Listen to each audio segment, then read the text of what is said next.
Every other time with Eric. Today I have a nice, fantastic episode planned out for you guys, man. A fellow podcast brother, someone who I watch extraordinaire in the podcast game. One of the most successful podcasts out of the 254. Tonio KIbz. Yes, man. How you doing, brother? Niko fiti sana, man. Thank you for coming, man. Pause, but yeah, I appreciate it.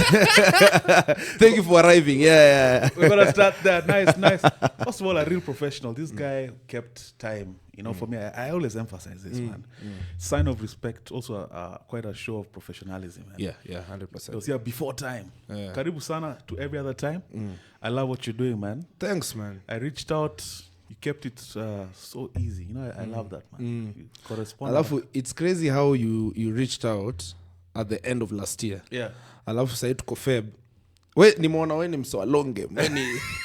You don't plant the seed now waiting for it to grow now. Napenda. Yeah, but I saw your DM and I was like, Eric, I even followed you before. Yes. Nikasema, very nice. Because every podcast that I see, now I see watu wanafanya podcasting na kuangarada yao. Yes. Like if I see something new, if I see something dope, and you have a dope podcast. Thank you so much. Yeah, I've seen so many. Ulileta Abel Mutua, niliona Jules, and I really like actually Abel. Yeah. And ni one of the people and inspire mbaya sana. Shout out Abel Mutua, man. Dope, a real legend in the game. Yeah. I don't know how telepathy is some sort of matching colors, eh?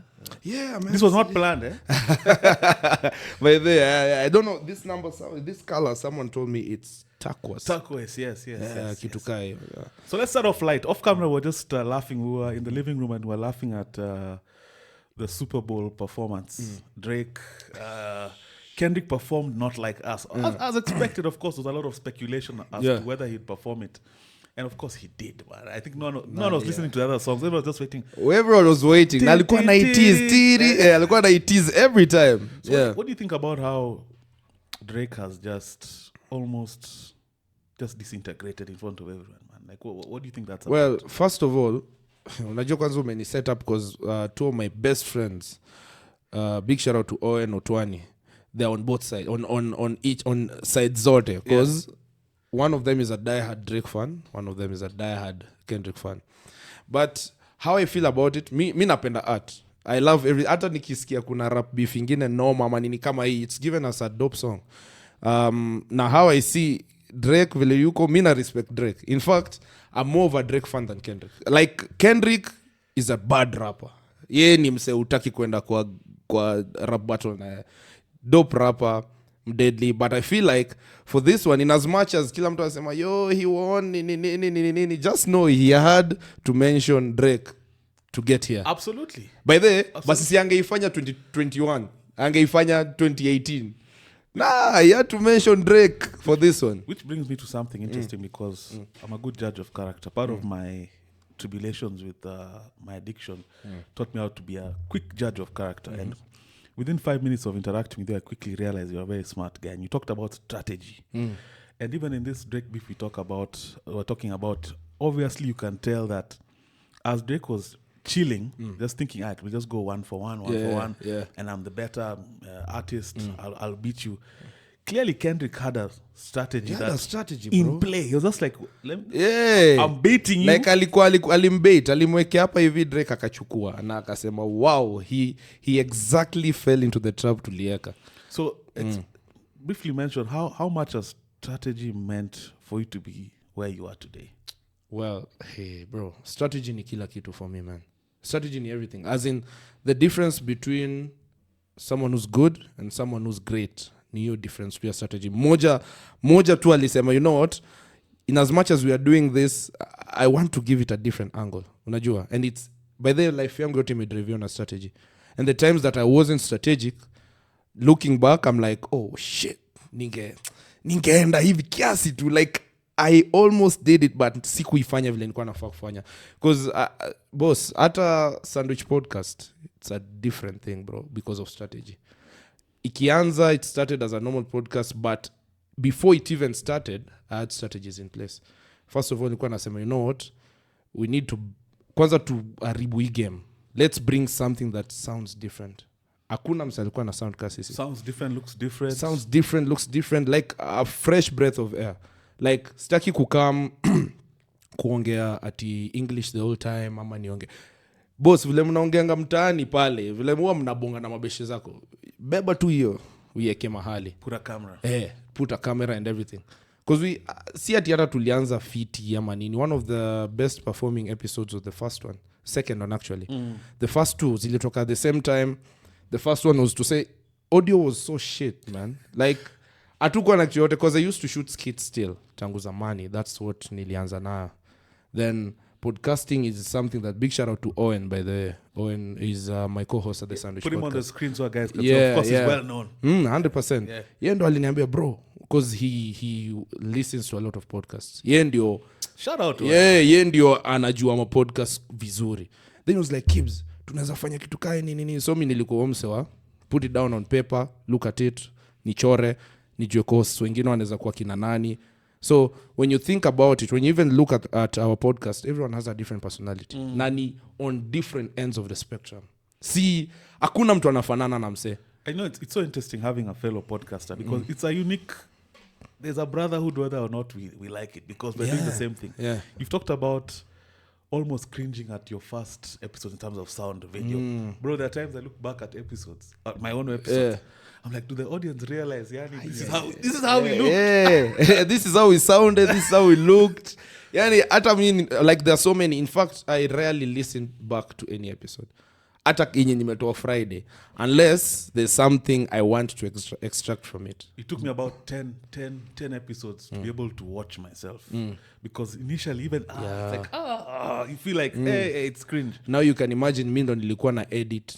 Mi ndo niko hapo naangalia production na kaje because I was the only one who knew how to produce. Mi nimeproduce the show from the beginning to like whatever it is right now in terms of the branding nikasema the color that we'll be using ukinotice utanotice some light blue some kind of sky blue and you guys the quality is always improving. That's one thing I've picked up. Yes na pia hiyo ni strategy nilikuwa najua tumefika hii place yenye maybe imeanza kuwa stagnant and I'm looking at other podcasts naangalia wase wengine nasema the only difference is hao walianza na the best production si tulianza na the best content si tulianza I love that that's a bar like that's a bar right si tulianza na content tulisema mazeni kwanza watu wasema stuff ya COE content over everything content is king 100% I remember when I was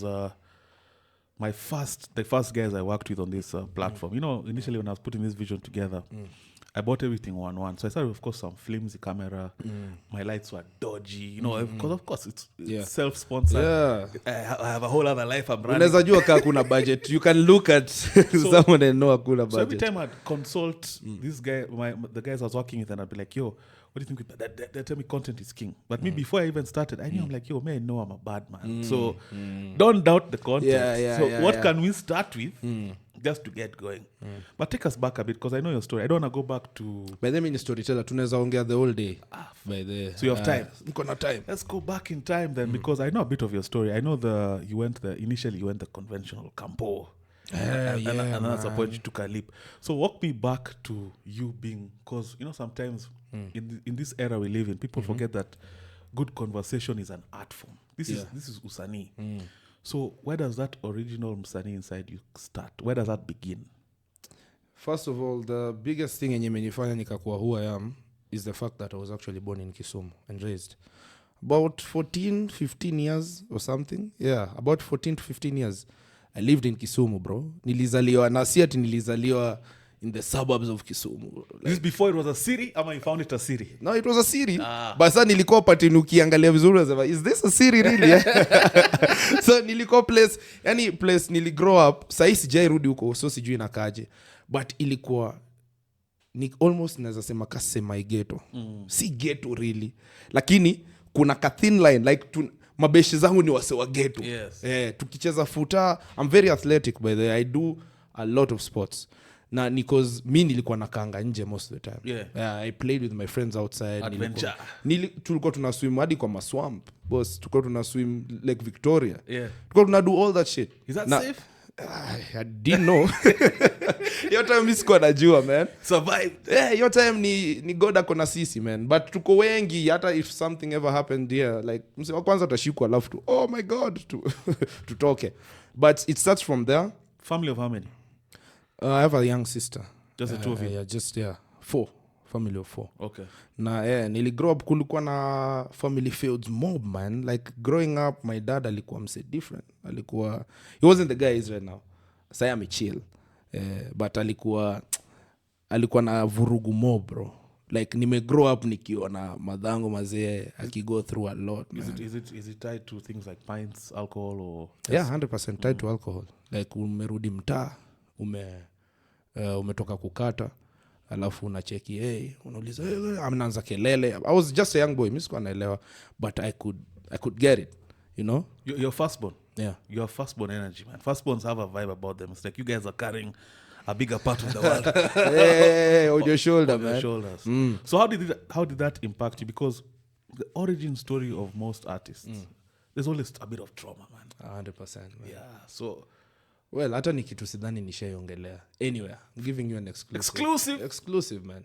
Well, growing up, nili grow up in a kind of a abusive kind of environment.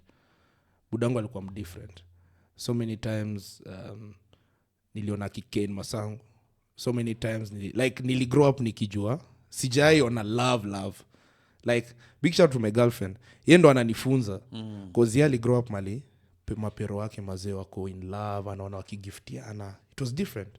So for me, the only out was kukaa nje na kucheza na wasee na kuongea na wasee. So storytelling ndo ilikama hapo. So mimi kenye nilikuwa na duni humor, kutell stories, tucheke, alafu nirudi to this dark place sasa nitulie tu. So therapeutic, you know? Yeah, kubonga na wase. Mimi by then naweza bonga the whole day. Tutabonga sahi, tulete pombe sahi. Conversations change. Twende another dimension. Yeah, so hiyo ndo basically that's what I remember. Yenye najuanga, god damn it, man. Hii ndo stuff niko sure it switched something in me. And what role did you have to play for your younger sister? Because obviously as a big bro in such an environment, you also have to kind of be protective. Well, nilimshield from hizi vitu zote.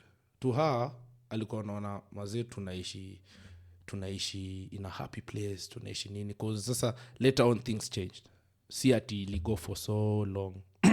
So sister yangu akigrow up, yeye ilikuwa, anaona umse ametulia, anaona tuko, hi, how are you, twende nini, let's go do this, taking you for swimming, nini.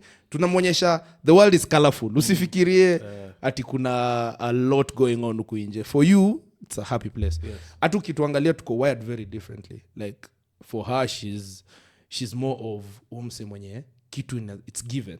It's not worked for evil. Ye kwake ni iko. Yeah. Kama iko mbona unipei. Like what's up, man? I need it now. Yes. So ako hivyo.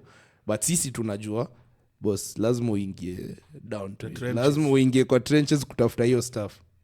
So niligrow up hivyo. Na place niligrow up sijuange hata wase wako wapi. Kuna mmoja alishutiwa. Nilisikia. I was told. I didn't know. One of my best pals were there from Kitambo. Mwingine the dad alishutiwa ikabidi wahame and the shags. So that kind of environment sidhani mse anafaa kuishi hivyo. And it's so funny, all of these things tend to come in hindsight. You know, when you're a kid experiencing it, like the environment, it's just life, you know. Yeah, like hii ni normal. Like hadi mse anaweza kuambia boss, unajua kwenyu mazee kuna ni normal. Like mimi niligrow up mali wezi wakikam kuiba, you don't close the door. Guys go outside to look for this guy. Like mimi nilikuwa naamka hivi nasikia mwizi nini wase wanakimbia. Like haikuwa ati mali kuochi get see no man mwizi mse akiscream kuna mwizi, guys go out. Uzuri ya kuishi base guys kuna community. Dope community. So mimi nimeona mpaka kuna time nilikuwa naenda kunywa maji in the kitchen with my mom. Na ilikuwa hiyo time sasa kuna wezi nini. So we're like ebu we go inside huku ni kubaya. Nikaenda kwa dirisha na cheki buda huyo thegi alikuwa anafuata. Anasema fungua hapo, fungua. Nilikuwa like god damn it, nikafunga curtain. Kago mimi sifungui boss. I'm a kid but mimi simtoi hivyo. So hiyo ndo place tuli grow up. Sister yangu yeye ameiona better. In fact cause life pia ili get better. Si ati tulikanga huko for long. How important is your mom to you? Bro, she's my everything, man. Like literally kutoka nikwe mdogo yeye ndo alifanya nikaona life ikiwa positive. anaweza kuwa ametoka from place yenye imekuwa abusive, imekuwa nini, lakini what I get. Hope you're enjoying this episode so far. I just wanted to mention that this episode is brought to you by Grace Stays. Grace Stays is your solution for any travel down south. If you're going to Diani, I want you to think Grace Stays. For all your travel solutions in Diani, if you're looking at accommodation, if you're looking at expeditions, different packages, looking for homestay, if you're looking for private chef, they have the best deals, the best packages for you. If you're thinking Diani, I want you to think Grace Stays. We're going to be putting up all their details on the screen right now. This episode is proudly brought to you by Grace Stays. Amazing product, amazing people. Every Other Time with Eric, proudly sponsored by. Back to the episode. From her is really warm, good energy, bro. Like ananiambia, hey, Tony, like yeye ndo alikuwa ananifanya nione ni kama vitu ziko sawa. Unajua? But ningekuwa na hii mentality ya sasa ingekuwa different. So she's my everything, bro. And you said things changed with your dad. Of course, maybe when he moved from that dark time to a more positive time. And how's your relationship with your pops? Right now it's okay. Because I think 2 years ago, I even said it on the podcast. Nilikuwa nimeambia wase nataka ku get a better relationship na budangu. Because for the longest time, haijakuwa ati... Because at some point hakuwa naishi na sisi pia. Yeah, like si ati tumekuwa close family. No, at some point alitoka. Yeah, my mama alisema yeye by the jichuje. Akatoka, akaishi peke yake huko. Tulikuwa tunaenda kumcheki. Because sasa sister yangu elewi, hey, where's my dad, man? Yeah. So later on tukaanza kuona ana get softer. Because for him, I can't entirely blame him. I mean, it's not good what he did, but pia mali ametoka ni ngori, man. And you know that's part of becoming the older you get as a man. So they say for men, you start by idolizing your father. Then at some point, you humanize your father. The moment you get to a certain age, you realize, kumbe this guy is just a dude. Yeah. He has his own struggles. Then the older you get, it reaches a point you empathize. Now when you start being faced with some of the challenges, you realize this guy was going through. By the umsa alikuwa na go through. This guy is a dude. Man, like dude. It's just like me, man. Like ni human being ka wewe, ni venye akona faults zake na zilikuwa tu at a bigger stage. Hakuwa anafanya kwa stage ndogo. Yeye alikuwa mazee kwa stadium, ni kama vile Kendrick ameperform Super Bowl. Ana perform Super Bowl. Put a highlight of Kendrick performance. Ana perform kwa Super Bowl. So any mistake, boss, sahi light ka kamera yake ingekata nini, mic yake ingekata kufanya hange sing. Unaona? Yeah. So it's different. Like hiyo ni a different level. So I've seen it na nimeona by there vitu zilikuja kuchange tu. Like from him aka realize mistakes zake, because most of our parents wanakuanga wametoka mali wako scarred, then ana scar and they never had any avenue to talk about their scars, and some of their scars were deep. Ataongelesha nani? And in fact, to date we don't even know some of our parents' scars, but based on some of their behaviors, now as an adult you can look and like there must be something that because him hata yeye hakuwa na relationship poa na budake. In fact, when my grandfather died, his father now, unajua alidedi juu ya nini? Haikuwa ati juu ati alikuwa sick, oh my god, ni for the first time ever in his life tuko tumeenda kind of a family gathering. I never saw any of those. For the first time in his life, aliona all his kids, including, because my dad is the first son, second born, lakini there's a sister wako like 10. For the first time anaona all his kids wamekam kumcheki, kuchill. Boss, jamaa hati yake alipata si heart attack really, but I could say a minor heart attack yenye libidi ende osi amekaa kiasi, then later on akapass. Imagine. Yani hiyo furaha ilikuwa different. Because he knows how much he scarred these niggas. So ikafika ndo maana na kushow au pia mali wametoka ni deadly. But with your larger than life persona, who's Tonio KIbz in school? I don't know, I feel like I can imagine you in school. Who's Tonio KIbz in school? Nikwambiaje, it used to be so... For me, school has always been kufanya. Like, sijai kuwa na ngoria, I've always been a top student. Like, not at the top 3, but utanipata top 5, top 10. Bila effort, mimi kwa mse nataka nipigie wase story, like nashangaa mazee mnaenda home kudunini, situpige story hapa hivi mazee, unacheki mimi nimekuwa mse, we have to read now, sawa, unajua sijai kuwa mse ati na focus on masomo ndio ikwezi kenye mwalimu amesema sasa nitaiona once, that's it. So all my life in school, high school, primary, actually it's crazy that may mention because nilipatana na report form flani nikiwa I think nursery ama class 1 one of the I think class 1 or something. Hiyo report form ilikuwa inaonyesha marks zako alafu kuchini kuna remarks za walimu and everything. Yes. Alafu kuna point sasa wanaeka concentration in class, so it's either an A, B, C, D ama E. Nini so many things, cleanliness nini, so walikuwa na assess watu hii and mazenta commend teachers wote wenye wanafunza watu yako huko chini, like it's a calling. Ni dope man. It's a calling. Yeah, cause wanakupima, wanakucheck. So one of the things nili notice hapo ni concentration yangu ilikuwa almost a D ama E. Cause when I was young, taking you back now, mimi nilikuanga home naona mazee niko na abusive family nini, but so najaribu ku understand what's going on here. So most of the time even my mom, hata my dad amenishow, nikiwa young sikuwa nacheza na watu hivyo, nikiwa mdogo sana. You are reclusive a bit. Yeah, like hata nitacheza nao alafu niende nikae peke yangu nianze kufikiria like, because in my head I was in thoughts nafikiria is this normal? And some of those things when I just to share when I think back about some of the things trauma I faced as a kid, but I was a bit old, I was like 11, things I saw also to do with like home life.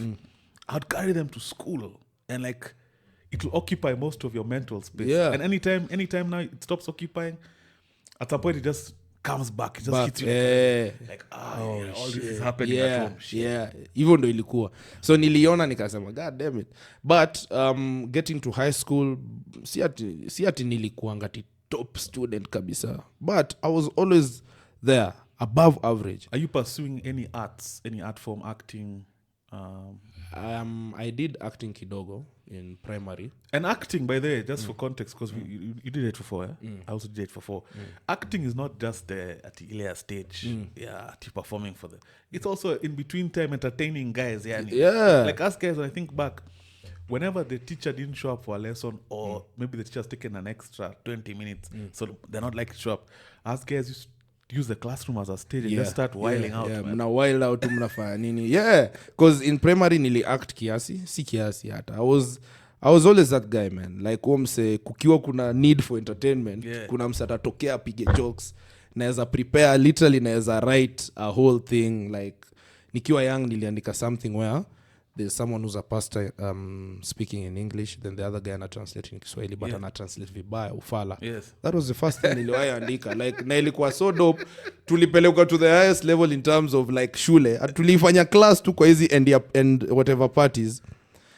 Ilifika point sasa tunaifanya kwa big stage. Ni ati sijui awards za chuo, sijui nini. We are now doing it, then like god damn it, this thing ilikuwa inafaa kuwa joke. But yeah, like always in my life uliza kani nilifanya 844, nilifanya 843. 843 basically nili drop out. Nilikuwa engineering school. 843, that's a new one. Like nili drop out at the 3rd year, bro. I used to do electrical engineering. Yes. So how does Tonio KIbz learn at electrical engineering, and why electrical engineering? Si nimekuambia I've always been that guy. Nilijaribu kusoma tu kidogo, like nilisema tu sawa fuck it nitasoma. And now with Campo, I never went to campus, I went to air school. So what about, from what we hear about colleges, first thing is freedom. Freedom like never before. So you've left the... No, I'm still living with my parents. My mom, that is. So high school, your time my parents were not really at it together. So Kenyan happen in Kimada High School is now when I came to Nairobi vizuri, kuishi. Because form 2 niliwahi kuja Nairobi. It was like was it my first, man? Sikuwa najua shit about this place.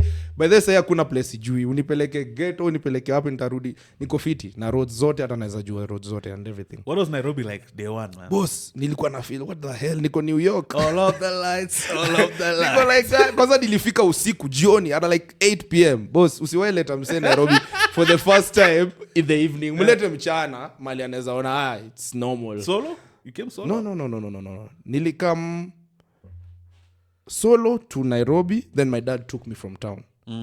So mi ni wale wase nilienda kuomba watch yako hapo nje, simu nipige mzaya wangu anikujie. So ilikuwa crazy that actually that was the first time na experience hivyo yenye natembea cause in class 7 nilikuwa nimekam but ilikuwa trip yako na parliament what the fuck man. And there's something about whenever people talk about town, you know, for me a lot of my addiction arena, I used to have issues with booze. Niliona story yako man. Town became my playground. Uliwaenda downtown huko Vibaya sana. And there's something romantic about the city. You know, just being there carefree. I used to actually make my way to town and just galavant and just meet all manner of people, go downtown, Mashimoni, everywhere. So there's something that, you know, so you brought some nostalgia about. It's crazy how alafu tao kuna characters zote man. All. Like kuna watu wako tu hapo kukonwa wase, kuna wase wako tu hapo kuibia wase, kuna wase wako hapo for real legit business, kuna wase wanaomba like literally ni sonda. I think you know what sonda is. Kila msee anaishi their own complex life man. Unaona? So mimi nikikam hiyo time Nairobi nilikuwa nimekam mostly because in form 1 nilikuwa na so many guys wenye wanaishi Nairobi because I went to Kabarak high school. Yeah. So from primary nikaingia Kabarak because pia niliperform. I was the second boy chuo yangu Kisumu. So like si tulikuwa cream Kisumu man. Chuo zenye ziliniita ni chuo zenye wameingia kuwa national juzi so ni kama team ikiingia Premier League. Yes. Vile mnataka sasa kubuy ma player. So hizo zote nilikataa. Ikabidi niseme wacha niende hii side nyingine. Which actually my dad, hiyo ni the best thing ashanifanyia by the like amefanya vitu kadhaa but hiyo kunipeleka huko because ili change how I think, ili change exposure yangu ilikuwa dope because niko na watu wametoka from different kinds sides of the country, especially Nairobi. So akaniambia oi boss, we come nai, we ni mkulu, we ni mse, uko sawa man, come nai. Nikamwambia sawa nitajaribu because now my dad was living in Nairobi, my mom was living in Kisumu with my sister. So mzee wangu alienda Nairobi kitambo nikiwa like class 6. So which holds a more dear space in your heart? Kisumu or Nairobi? Kisumu na haezi beat even in how many years. I've done a lot of things huko Nairobi like nimefanya a lot. Hata some people don't even, most people wajuangi nilikuwa na stay Kisumu because mi naweza come na ni gel na wase na ni, that's one of the things nililearn from nili grow up Kisumu but moso huko ghetto na nini. Tunaweza interact na anyone. Utoke wapi man, we ni best yangu tunabonga. So kuna some humanity yenye iko yenye uni human kama mimi. Si ati umse ni no ni different hivyo. And the first time nilikuwa nakuja huku juu ya mabishe zangu wenye waliniambia yo from Kisumu kwanza kama zetu tuende hata dunda moja in form 2. So form 2 nimeland, nimeenda kwa bunza yangu so napima rada naangalia nasema so huku na kukuwa na Uber ama nini. Ni taxi bro. So either taxi ama mat. Yani something close to the kina Ubers and everything was a taxi. Na taxi ulikuwa na bargain na mse. And taxi was expensive man. Mbaya. That original format. Yenye uko hapo mazee mimi naenda wapi, naenda West nini, anakuambia boss uko ni 1200. Tushuke hadi 800 1000. So ilikuwa lazima ubargain. Hakuna iko app isha kushow. So your first rave was West? No, I went to Kasarani because that's where my dad was living. But actually my first rave kuna za Kisumu kama 2-3. But proper was in West. Electric Ave. Talk about si Electric Avenue. Kuna base plan ilikuwa huko rooftop ilikuwa inaitwa ni this popular club. There's several. There's Red Tape. There's Skylax Lounge. Ilikuwa huko juu. The city. Mi unajua kwanza sasa najua West vizuri sana. I never knew it was there. For me ilikuwa like kwanza nilienda usiku because you are new. I'm new. Nilichukua matu kutoka Kasani kaenda kwa best yangu anaishi hapo this place hapo karibu Allsops. Tukachukua from hapo tukaenda kwao tukachill kiasi. Tuko form 2. Do you know fun fact Tony?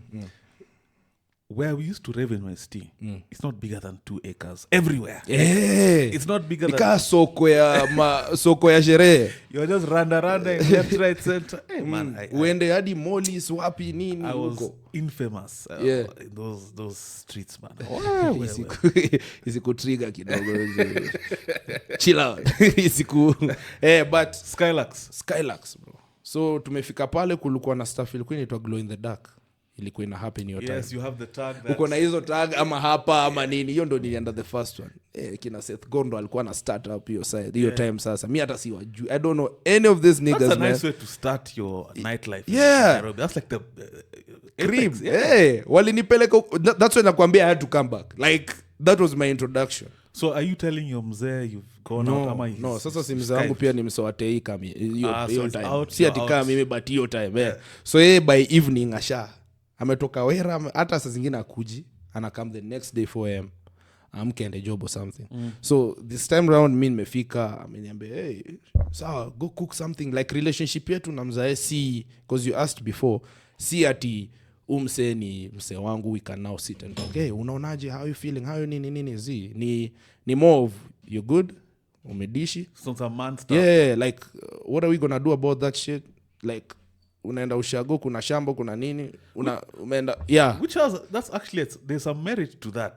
That's in a way that's also a good way to interact with your pops. It's a man level. But sometimes na wishinga angekuule msewa, cause akiwa maji huwa na joke sasa, anakuambia like some funny, because he's a funny nigga. Have you guys knocked some drinks back together? Yeah, but see, it's been it's a year ago or something. No, the first time. How was that? Karibu nilewe nimwambia wewe fala na kushoini but tulikuwa tunakata tu, it was chill actually, because I got to actually tell him some stuff that I wanted to, not to get things out of my chest like that, but kumwambia wewe cheki by the kitambo ulikuwa ngamse, and he listened. He listened, akasema by the hata yana regret, unaona. So at that point, ni ile point nilikuwa nimesema nataka kuhave sasa a better relationship na mzee wangu. Ilibidi mimi ndo niende. You know, ikikam kwa wase sia usi expect ando wakuje kukuambia hey by the no, especially in Africa. It's up to you, man. And also in Africa, the hierarchy, there's no way that your parent is someone you need to apologize to you. You owe him everything. In fact, you owe him more than he owes you, man. Even ndo ana feel, unajua. Yeah. So like hiyo time yeye pia ameenda drinks zake, mimi nimechukua maboys wangu ameniambia wewe panda mat inakaa hivi, ikienda tao waambie kushukisha stage ya all sops then call us. So kila kitu tukafika West Skylax, boss. Sijaona wasichana warembo hivyo maisha yangu yote. Kisumu mazee kila mseni kako na fed. Okay, no shade but kuna fed kama hivi like yani kuna wasupa, of course kuna wasupa Kisumu, but now Nairobi nilikuwa nimekaa hivi na wana god damn it, my box braids. Have you always had how is your relationship with game, kicking game? Were you always a guy with you have game in terms of the ladies ama what was your 100%?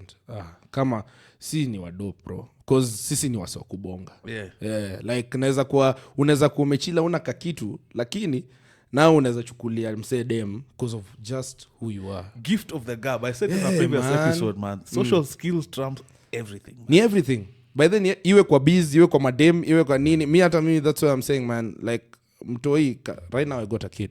It's 4 months old. Congratulations. Thank you, man. Talk about that, man. Yeah. How has that changed you? 4 months.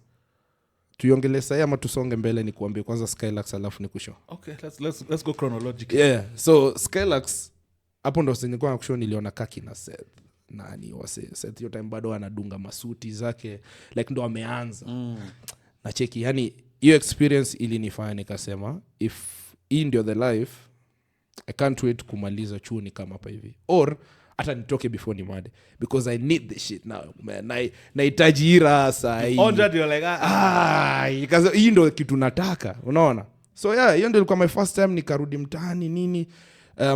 Of course my dad wasn't still home, hakuwa anajua hata nilitoka, but pia tukaenda some time back, tukaenda daylight insomnia yenye niliibiwa and everything, like that's a standard rite of passage, man. Yeah, man. You lose your phone and then you suspect everyone. Na ilikuwa ideas. No, here tu tuliibiwa like there's a group of guys walikuwa wanatembea because we were living. Tuko tunatoka tunaishia like tumeona hapa hivi, tukaanza kuona there's a lot of commotion. Alafu unajua maodi wa kitambo walikuwa na kama maodi. Like maodi wa siku hizi mazee wako soft, they fell off, man. Like wali fall off, man. Like as someone who grew up initially, I lived in Dam Estate for a while, so of course Kani was a place we used to go. All this my oxygen PS challenge. Let me tell you, past 6 p.m. that can stretch from where Uchumi used to be all the way to Kani. Armour Audi that you're talking about. But The original. You guy, you'll be robbed in 30 seconds. Na iku ati vurugu mob ilikuwa napenda tenje yako. Yani napenda viatu zako. So sawa, thanks. Wanakuibia, man. Walikuwa wanakutoka. So they did that. Like actually it was the same time nilienda Skylux car Friday. Sato tukaenda daylight. So you lost your phone, the usual? We lose phone yangu ilikuwa Idios. Your time. Was it an Idios or something? Yeah. That's a good phone. Yeah, it's a bro. That was a good phone. Bro, hiyo ndo ilikuwa phone nilikuwa nasema niko na simu. And those days there's nothing like insurance. Man. Insurance ni wewe. Hata mpaka sasa hata sija insure simu yangu and everything. But hiyo time ilikuwa different cause nilikuwa nasikianga tu Nairobi tuibiwa. And I was like, mimi mtanibia mimi. Wale Kambogi because they were walking. It was just that stretch from young Congress course. So hakuna story ya gari ama sijui mauba ama nini. Kukanyagia mpaka huko mwisho kwa gate. Hiyo time ilikuwa into a club Iconic. I think I remember Iconic. Yeah, which is right now Masaus used to be Winning Post. Yeah. So mimi nimeiona transition into those things. So hiyo time tuko tumeenda daylight ilikuwa hapo. Did you resist by the way? You know, we fought, bro. Haikuwa tako ilikuwa kufight. Boss, mi amunitoki rahisi. Like the worst things inakuanga tu kuna tembea ukapickpocketiwa. No, let's fight, man. Let's tutoe damu kidogo.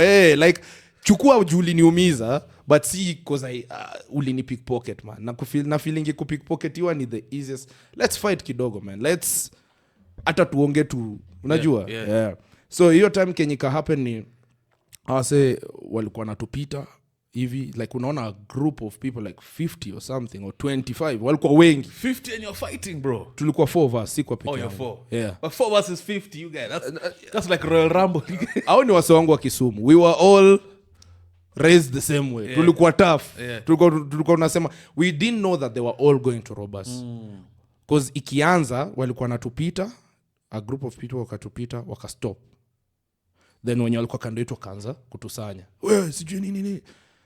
Hapo boys wangu akasema acha kunishika ngumi.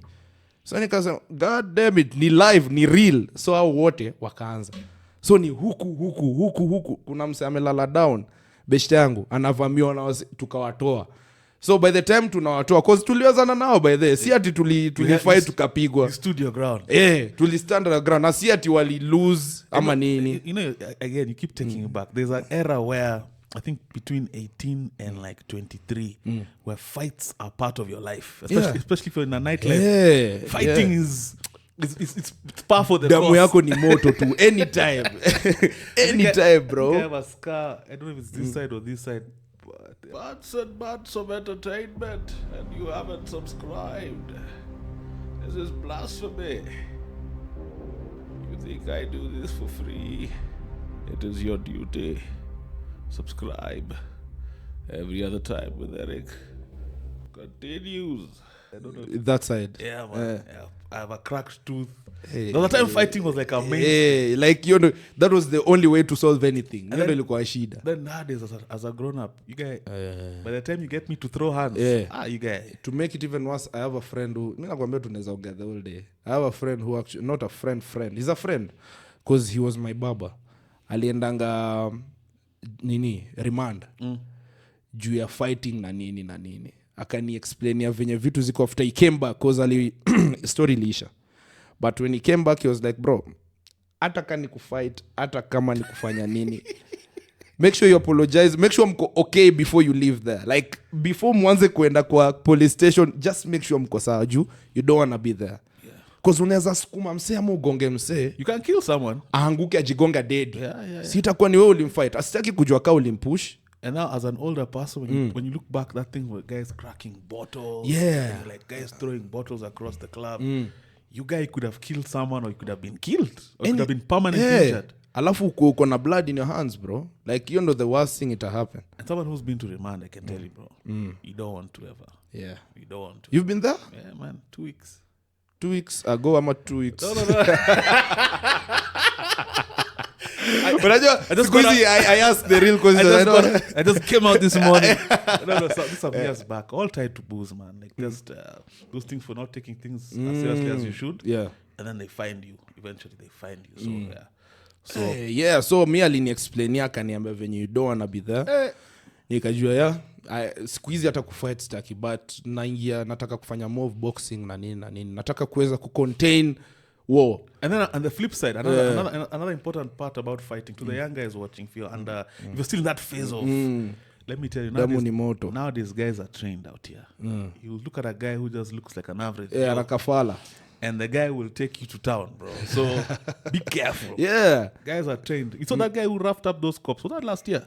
Ule mse alikuwa na hiyo jezi ya ilikuwa ya bake. Was it Lakers? Then turns out when they did the investigations, turns out the guy was trained. He used to fight. He used to do MMA. And there was like footage of him training. What? So such a guy, as simple as he looked, you'd easily think, well, you know, and the guy ends up roughing you up. So be careful. No fights.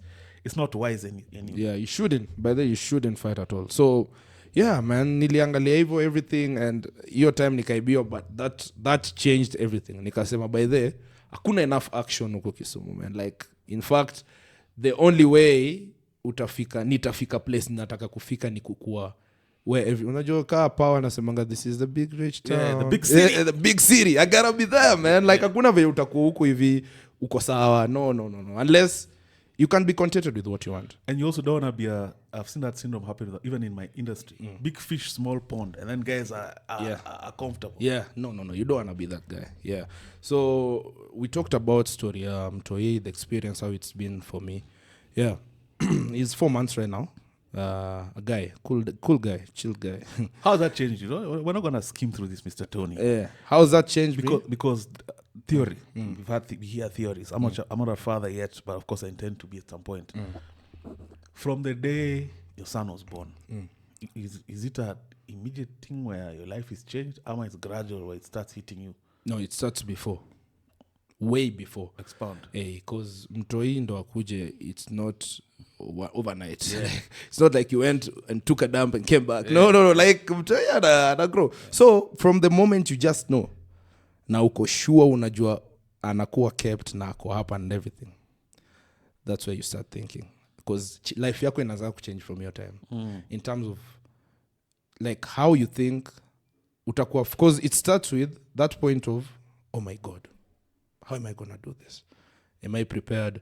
Niko na nini? Do I have enough? Do I nini? Am I gonna give him the best? Hiyo ndio inakuanga the biggest worry. Ama sipompea the best anaweza enda kwa mwizi. So you gotta be sharp sasa. So unafikirianga hiyo time yenye sasa anakam kuzaliwa ndio unaangalia unasema god damn it, were you there for the day? Ni real 100% I was there, man. Like I wouldn't miss that for shit. Hata ingekuwa Kendrick ana perform Super Bowl ama Drake wote pamoja na nimepewa ticket singeenda, like you know. Respect. Yeah, like I had to be there, of course, 100%. Nimekuwa hapo always. Nimekuwa, if there's one thing that I've done ni kusupport the whole process. Is it scary? Sana. Because my elder brother was telling me, because he got his firstborn when he was 19. Hey, yoni akiwa young. He was telling me how the day of now giving birth, however many hours it was, he told me it was the longest time ever, because you just there, you don't know. Yeah, because hata mimi ilikuwa hizo situation. Now vile kwa movie like unaonanga msee ako nje yako, not yet, like what time nini msee ako hapo nje the room anatembea anafanya everything. That was me, man. Na thank God nilikuwa na my mom. Sulikuwa niuliza if she's what she is to me, she's my everything, bro. Alikuwa yeye pekee ndo alikuwa hapo support.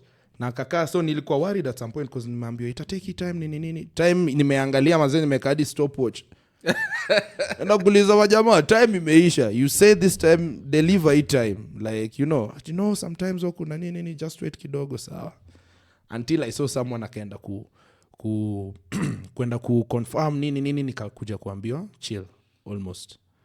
So did you know it was going to be a boy already? Yeah, I did. Okay.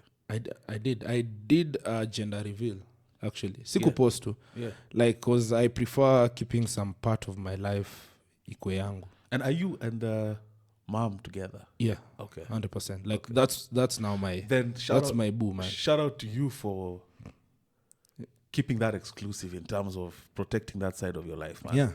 Yeah, like cause if I give out everything, then what do I have? Unajua, like what am I going back home for? Yeah. Cause nitawaambia kila kitu. Naweza washow kila kitu mpaka msee I guess hata nimekula nini leo sapa. Ama naenda kula nini. Like I don't want to be that guy. For me niko hapa kuku entertain for whatever I do. Iwe podcast, iwe my skits, whatever it is, radio. anything nitaifanya kukuentertain, lakini when it comes down to my personal stuff, wache ikuwe stuff ya wase wangu. And nuclear, I'm married, man. My wife that's sacred, you know. My wife, that's, hey. Yeah. So I can imagine when I have kids, those are not things even sometimes when she posts, or of course, you know how late. Valentine's inakam, sasa No. I always she's definitely getting something. But I discourage, you know how ladies are, they follow us, yeah. So because I do content, of course, everyone has had that thing inside for content. And sometimes she wants to explore, and my heart drops. Yeah. Because I'm like, I'm so protective, you know. I can deal with anything. I've dealt with so much. So deal na the biggest elephant, bro. yeah, like so I'm so protective against. I can't imagine even a bad comment, someone talking trash, you know. Yeah. So I understand that. Yeah, like that's why Nike people, because there's so much pia tumepitia like as a podcast from the public before. So bro, wase wengi wametry to bring down over ever since we started, you know. But and I'll tell you about that. Yeah. Before we get there, but huku kwa mtoi, the first time nilimuona, hiyo ni the best feeling utai feel. Like for sure utafeel it's here, man. He's here and it's perfect. Like everything iko sawa, utafeel proud. Kuna feeling siwezi kuexplain ya. Like kuna kitu utafeel tu ni different. Like by the at that point hiyo ndo kuna time hiyo switch fulani. There's a switch ina pressiwa hiyo time. I've had men talk about this. Especially for a real guy and you want to step up. Yeah, na mimi nime step up na because kama mzee wangu nilikuwa namuonanga kuwa the worst guy nikiwa young and he stuck around. How worse am I gonna be surely? Like siwezi kuwa msee. And to make it even better, I got accused with someone I love. No oopsies. No. Isi oopsie. Hii ilikuwa napenda umse. Napenda udem. And what changes between you two? Because now there's a whole other guy. It's been the two of you. It's been real love. It's been ride or die. It's been my vision, your vision coming together. Then now there's a kid. What changes between you and the missus? Well, it's basically how you guys spend your time. Because sahi tuna cherish those moments zenye amedoze. Hizo moments amelala hizo ndo mnaweza fanya vitu mnafanyanga in 1 week. Unajua, like it's those moments. Alafu the fact that amwezi amua tu kwenda out. Amwezi amua kwenda tu, tumezoea tunaweza enda bash, tunaweza enda wapi, tunaweza fanya nini. Utaamua aje kufanya hivyo, unajua. Now your time is time yako ni deadly, alafu ni delicate design yenyewe. These days if I'm not doing something that's making money for me or something that I'm doing that is strategic in everything I do, siendi. I'm sorry, sikuji. Even the fact that I'm here now, unaget, shout out na ku respect. Yeah, I respect that as well, man. Thank you, man. So like unless tu nimekutambua, I'm not showing up for anything. And that's just me these days. There are so many events, so many things nigaenda. I've been invited, but nayangalia, I just prefer being home watching this guy grow. Like hiyo ndo preference yangu. If I'm not making money, skuji. And what's the balancing act? Because I know you're a hardworking guy. Still on radio, podcast. How do you balance? Because obviously this guy is keeping you up at night. Your son. Siku hizi ame-maintain. Siku hizi he's now a big boy. Ali sana usiku nini. Alafu the thing is nimekuwa na support system ingine dope. Once again, my mom. Yeah. Everything, man. Like alikuwa hapo mpaka mtoi akigrow like mpaka 2 months nini. Like alichukua leave ya 2 months, bro. I didn't even know that's possible, man. Shout out Tony's mom. Yeah, man. Shout like out Tony's mom. Sijui ka kuna kitu kai. I don't know what she took, man. Sijui ka hata alichukua maternity leave. I don't know what it's called, man. Like sijui inaitwa nini, but she was there. Alikuja kusupport. Because for me, job nilitoka 14 days only. And that's it. Like 2 weeks. But ilikuwa but paternal leave. It's still a man, wanasema should no. Yeah, by the way, but it's necessary. It's very necessary. Juu 5 days after tulimrudisha hosi tena, bro. Na ilikuwa serious. He had to be admitted again. Na sasa hiyo mimi naona kiingizwa hadi line shindano. Watu wanalia, mother analia, my boo is crying. Mtoi analia, mimi niko like god damn it. Hata mimi nasikia kulia, but lazima nikuwe hapo ni soldier boy. Yeah. You know, my friends tell me this, all my friends who have kids, young kids, because my age, I'm 34, so even my friends have youngish kids, and they're telling me that thing for Hosi. Yeah? saddle up. When you apply to our child, just prepare. Yeah 100% man. Osi itakuwa base yako, but it's the journey that inakushape. Because kama mimi say after that switch, right now the things I do, I'm sharper in doing my things. Hakuna loose ends, hakuna hii tunaweza fanya. No, it's either tunafanya matufanye. Bro, you came 10 minutes on the mark to the time we had agreed on. Yeah. On the mark. Nakwambia niko sharp. And kama nakuja hapa, I know how I map my whole journey na kila kitu. Najua venye napanga stuff zangu, najua nikitoka hapa naenda wapi. I know how my day is. Because I told you before, nimetoka na kuchukua mamangu hosi. Yes, so I was on radio from 6 till 10 a.m. Nikamit na bosi wetu kidogo 20 minutes, ran to the hospital, nikamwangalia because alikuwa procedure yenye pia lazima, I won't even talk deeply about that, but ilibidi pia amedoze like huko. So nikamwendea, alikuwa nafindwa ati ameamka, they did a procedure on her and everything. Now she's okay. Nikamchukua nikamleta home, ndo nikuje hapa. So unaona like, and still on time. I love it. So nakwambia like Kenye menifanyia, the only difference, I'm still the same guy by the way, still doing the same, not same things, but I'm just sharper in everything I do. Ukisikia Kibz anafanya kitu, best believe there's so much thought that was put into it. Si kuamka kufanya. Yeah, that's the difference. Kitambo nilikuwa spontaneous pia. Nitakuwa strategic kusema kesho tunafanya hivi, ni plan how I'll do it, but on that day I may even wake up late, ama I'll go smoke a joint. Unajua like as is the nature of youth. Yeah, like as the nature of youth, nitaenda pale ni we call it kukula sandwich, but yeah, ni kuleka sandwich kamoja hapo, ni kwefiti, mellow vibes, nieke music, take my time. These days it's more of, I had the chance of kupitia mahali sai beshi yangu alishanipigia, yo si upitia hapa since kwenda Langata nini, but nikamshozi kuna kitu naenda kudu na nataka, so I'm just sharper. That's the difference it's made in everything, at home nini, how I hustle, kila kitu niko too sharp, and it shows. Radio came first before podcasting for you. No, podcasting came first. Actually, you were discovered for radio from the podcast. Exactly. But I want to take the radio journey first. Talk about what radio has been for you, because I know you've interacted with Jimani, and I have a personal story with Jimani. I've tried to feature him here many times. Jimani doesn't know, but some years back, maybe like 2014, when I was in a really bad state, so I had to come back from school in SA, and in the interim, I decided to take a course, short-term course. So I took it at Homeboys, radio presenting.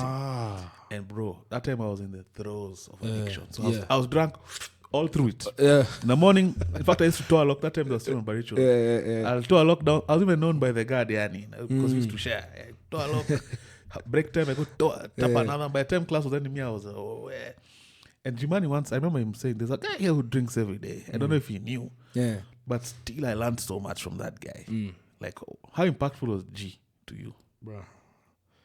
Say, if... Put Jimani on the screen for guys who don't know. And if you don't know, how don't you know? And Jimani, shout out Jimani. We've actually corresponded on Insta. And it's crazy that the first time I interacted with Jimani, ilikuwa mimi mswa Kisumu, tungejuana wapi, but I listened to him kidogo on radio. Kitambo sana. But it wasn't that wow. Like for me it was, kuna isho dope, msee ameniambia, hey, tunakuput on kwa hii stuff, and it's okay.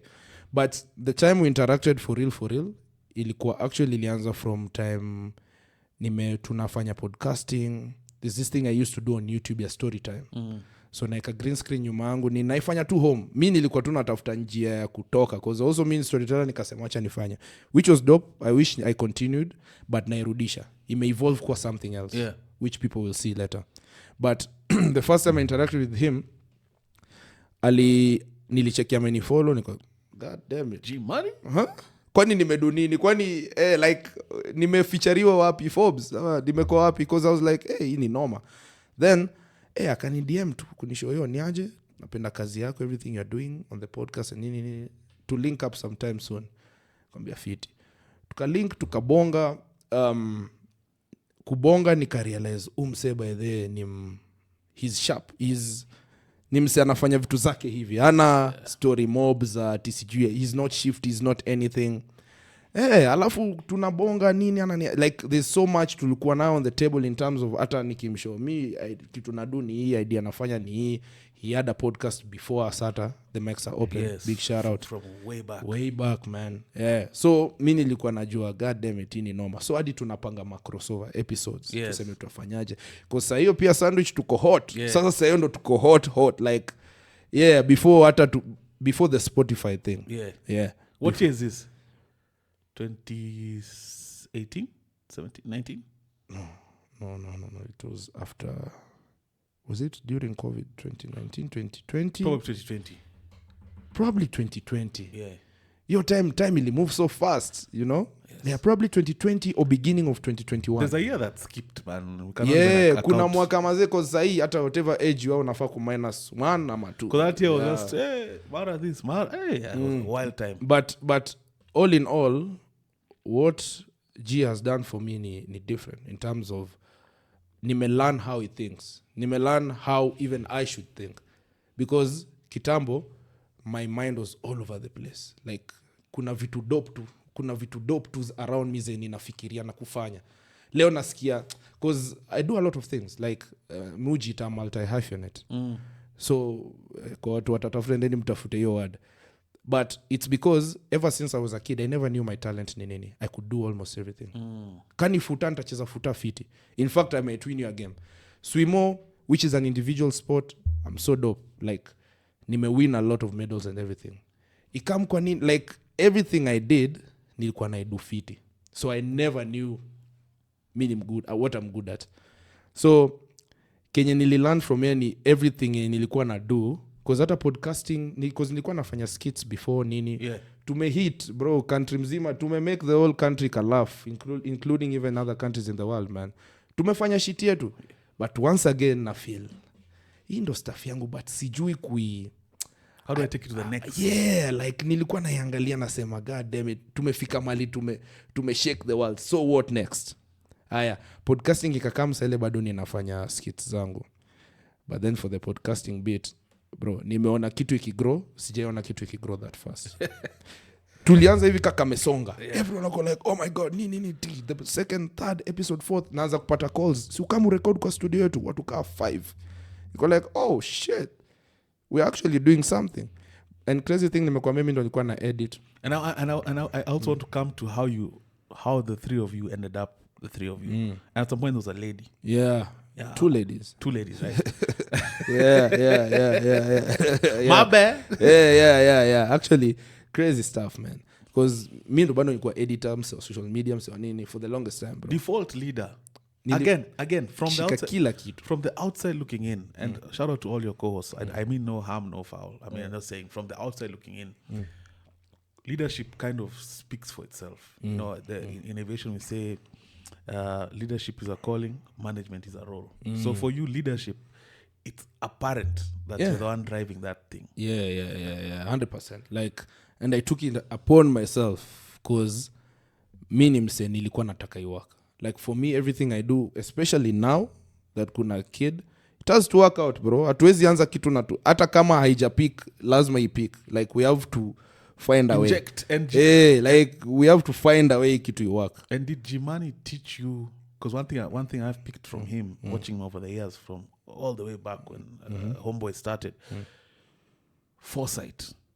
The guy sees into the future. Yeah. Even by the time you're setting up his podcast. Before hata tuongee, he knew, unajua, like, alikuwa anajua kenye umse anaweza kuwa. Yes. You know what I'm saying? Yes. Like, he didn't talk to me. He could have talked to so many other niggas. You know, like, he's talked to so many people. But anaweza jua umse. He could see. Yeah.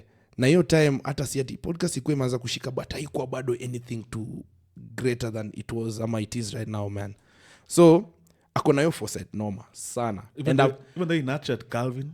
And I've seen it with other people. That was what I was supposed to say next. Like, nimeiona akifanya, nimeiona hata in real time akiniambia. Hope you're enjoying this episode so far. I just wanted to mention that this episode is brought to you by Grace Stays. Grace Stays is your solution for any travel down south. If you're going to Diani, I want you to think Grace Stays. For all your travel solutions in Diani, if you're looking at accommodation, if you're looking at expeditions, different packages, looking for homestay, if you're looking for private chef, they have the best deals, the best packages for you. If you're thinking Diani, I want you to think Grey Stays. We're going to be putting up all the details on the screen right now. This episode is proudly brought to you by Grey Stays. Amazing products, amazing people. Every Other Time with Eric, proudly sponsored by. Back to the episode. Kijana ni mdogo. Do you know, I remember him nurturing Calvin from zero. Like when, I think I was in high school. Maybe, but that guy was fresh in to, he's evolved to what he is today. Yeah. And at the time, you could tell almost G was standing in the way to vouch for him. Like, yo. Yeah. Yeah, because there's something he saw. Yeah. And that's the thing about him. Akisha cheki uko na something good going on and you're actually ready to put in the work. That's the difference. Because his biggest thing ni put in the work. Consistency. Yeah. Just show up. Like, show up for your talent, show up for your gift. Uko na gift. The worst thing utadu is not honoring it. If you honor your gift, even though that's how great people become great. And when you have a talent, one thing I've noticed, and correct me if I'm wrong or agree if you agree, whenever you don't honor your gift, you start feeling like you're dying inside. Yeah. An example for me is, now I'm consistent with the podcast because I've also structured my life in a way that I know when I'll shoot. I know how to plan. You know, like you say, when I texted you, I had a plan for you in the future. When I was unable to do this thing consistently, bro, it used to kill me, man. Yep. Because you remember every damn time. Unachiliwi kidogo. At night.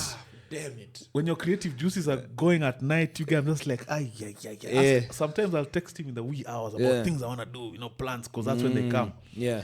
But you have to show up. You have to do the work. There's no other way. Always. Or you'll die inside. Yeah. Yeah, because it has a way of reminding you, man. Because one thing I know is, nimekwambia mimi niliacha uni, nilikuwa nafanya electrical engineering, but that's by the reason why I left is because it was the first time ever in my life nilifeel bingo, nimefind kitu nataka kudu. Unaget, like, how did your mom receive? Nimejifeel. My mom, she was supportive.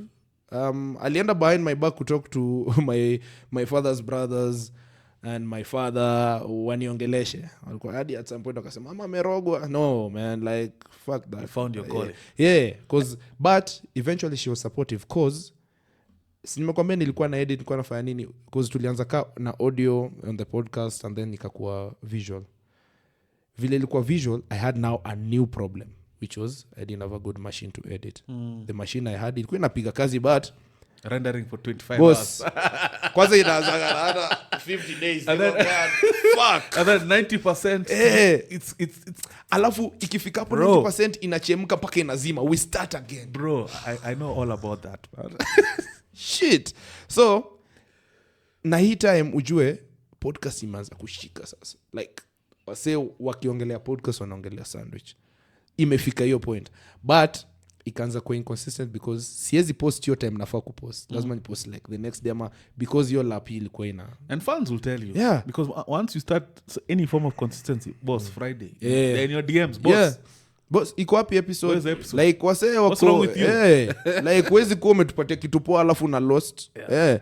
So wase walikuwa naisema na mi ilikuwa inanikula kichwa mbaya. Niko like, what am I gonna do, man? Because at the same time wase pia wamenijamia niliacha chuo, so I'm literally trying to find my way out, man. And it has to work. Yeah. Once again, my mother. Yeye ndo akaniambia cheki. Because alinipata nimechill tu hapo niko tu down, man. Akaniuliza what's wrong, man? Nikamwambia cheki ila pi. Kwanza ndo imekufa tu saa hiyo. In fact ilizima tu. Na imezima kila kitu ili crash. So nimekaa hapo na iangalia nasema tu yani God, hii ni gani? My mama amekaa ananiuliza, shida ni gani? Uko fiti nini?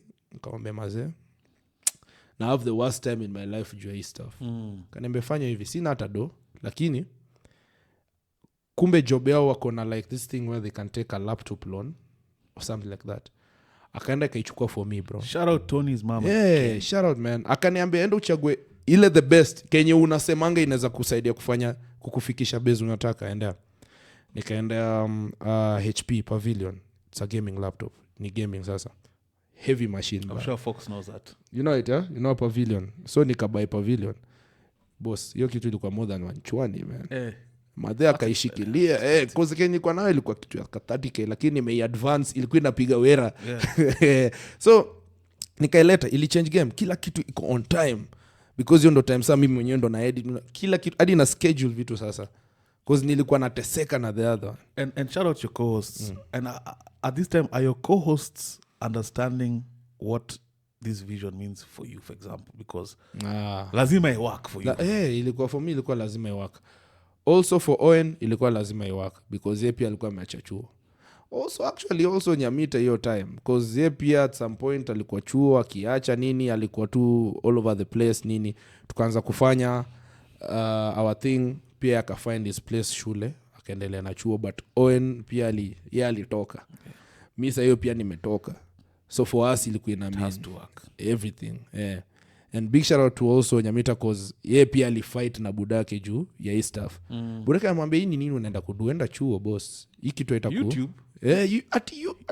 YouTube nini yo, kama si radio sijui, ati podcast, what the Me shout out my wife. She's the one who understood the vision from day one. Even my family initially were like, bro, you just landed a job, now you want to go back to YouTube. What are you doing? The other day I shared with them a picture of 10,000 subscribers, and it's starting to click that this is actually something. Yeah, he's doing something. Yeah. Because what I noticed eventually, so yeah, my co-hosts pia wamekuwa mazee pia wanafight war yao. Nilikuwa nakwambia the word sonda tangu ni learn sijaacha kuitumia. Kila msee akona their own, the moment utarealize Fox hapa hivi akona life yake complex, very complex. Hata ujua na fight nini sahi. Wewe kuna vitu umefikiria hata before udo stuff yako. Mimi kuna mahali nimetoka, nimekuwa na madhe, nafikiria story ya mtoi, nafikiria story ya kufanya nini, nafaa kupost podcast jioni. Kila mtu akona life yake, ni prepare for radio tomorrow. But yeah, going back to side ya G, ule msee man is the G for real, like yeye ndio huo msee cause najua nasemanga the highest level of being ni kuinspire. So kauja inspire msee ni kaujaishi really. That's like true. Ujadu kuinspire by what you do, and also maybe kuongea na msee anakuambia mazee unani inspire every day nini because inspiration brings impact. Yeah, and hiyo ndio ina change the world bro. Like kila msee, hata ukiona mtu ka Drake ametoka from Army, Lil Wayne I was explaining to Fox here about the origins of Drake and Degrassi and how he started to where he is now. Yeah, because I feel like sometimes people think this guy just was given. Boss.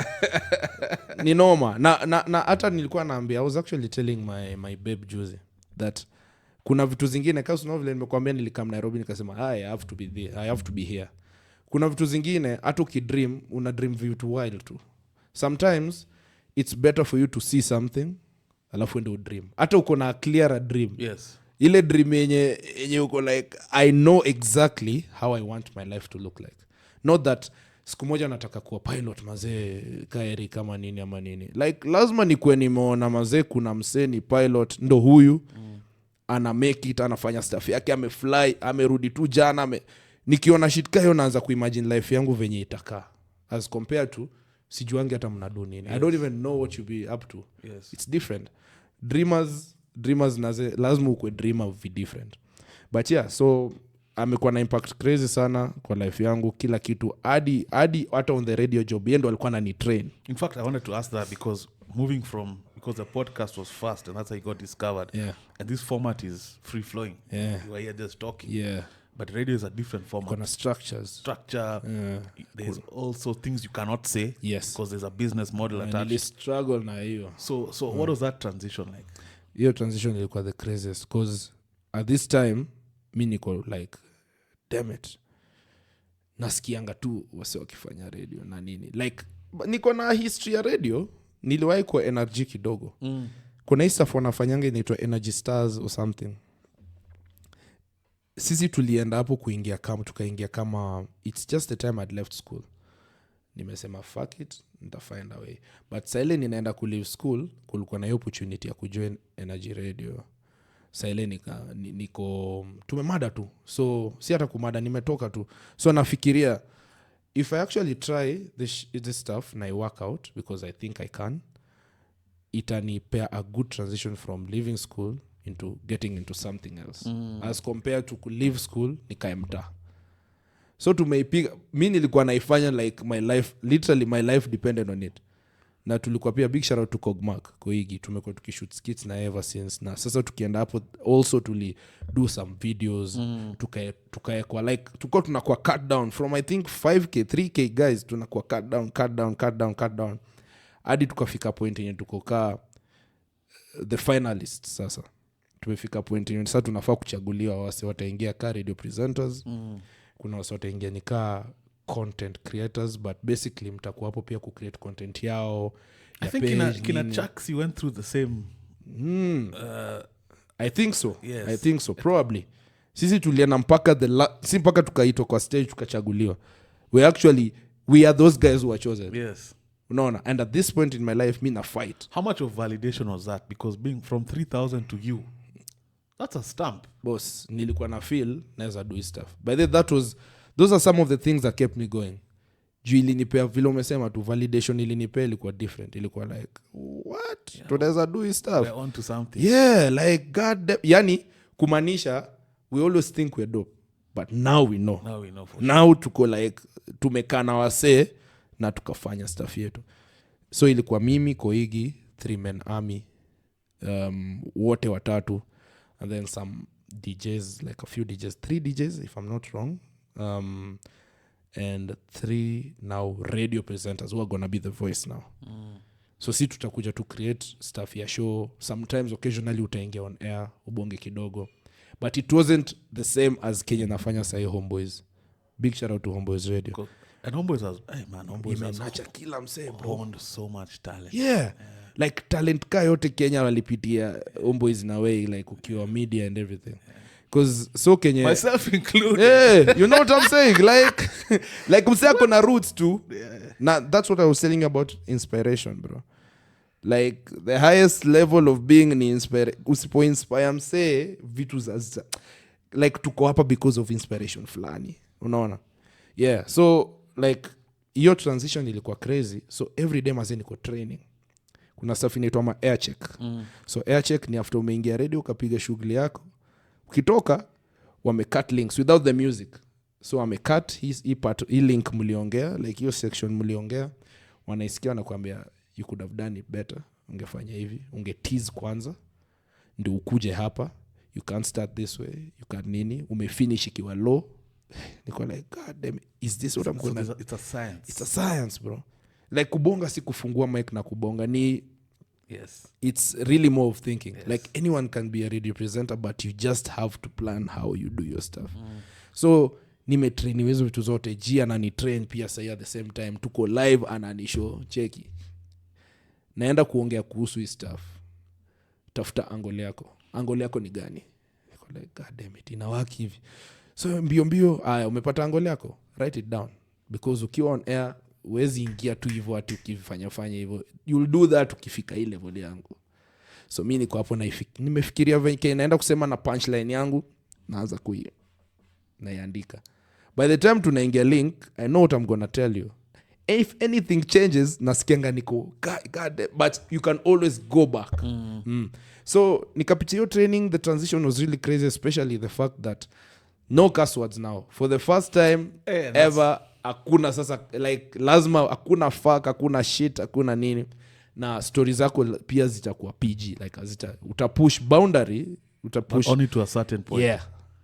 So every day, like it's like every day nilikuwa najitrain not to say nigga, fuck on air, like unajua. And how long does this take, the training? It take about 3 months, bro. But you never stop learning, you know. Are you being paid? Is there yeah. Mimi nilingia ka talent. Hakuna ile story. I've seen some other radio stations walipi wase nini. No. Huko kwetu unalipwa.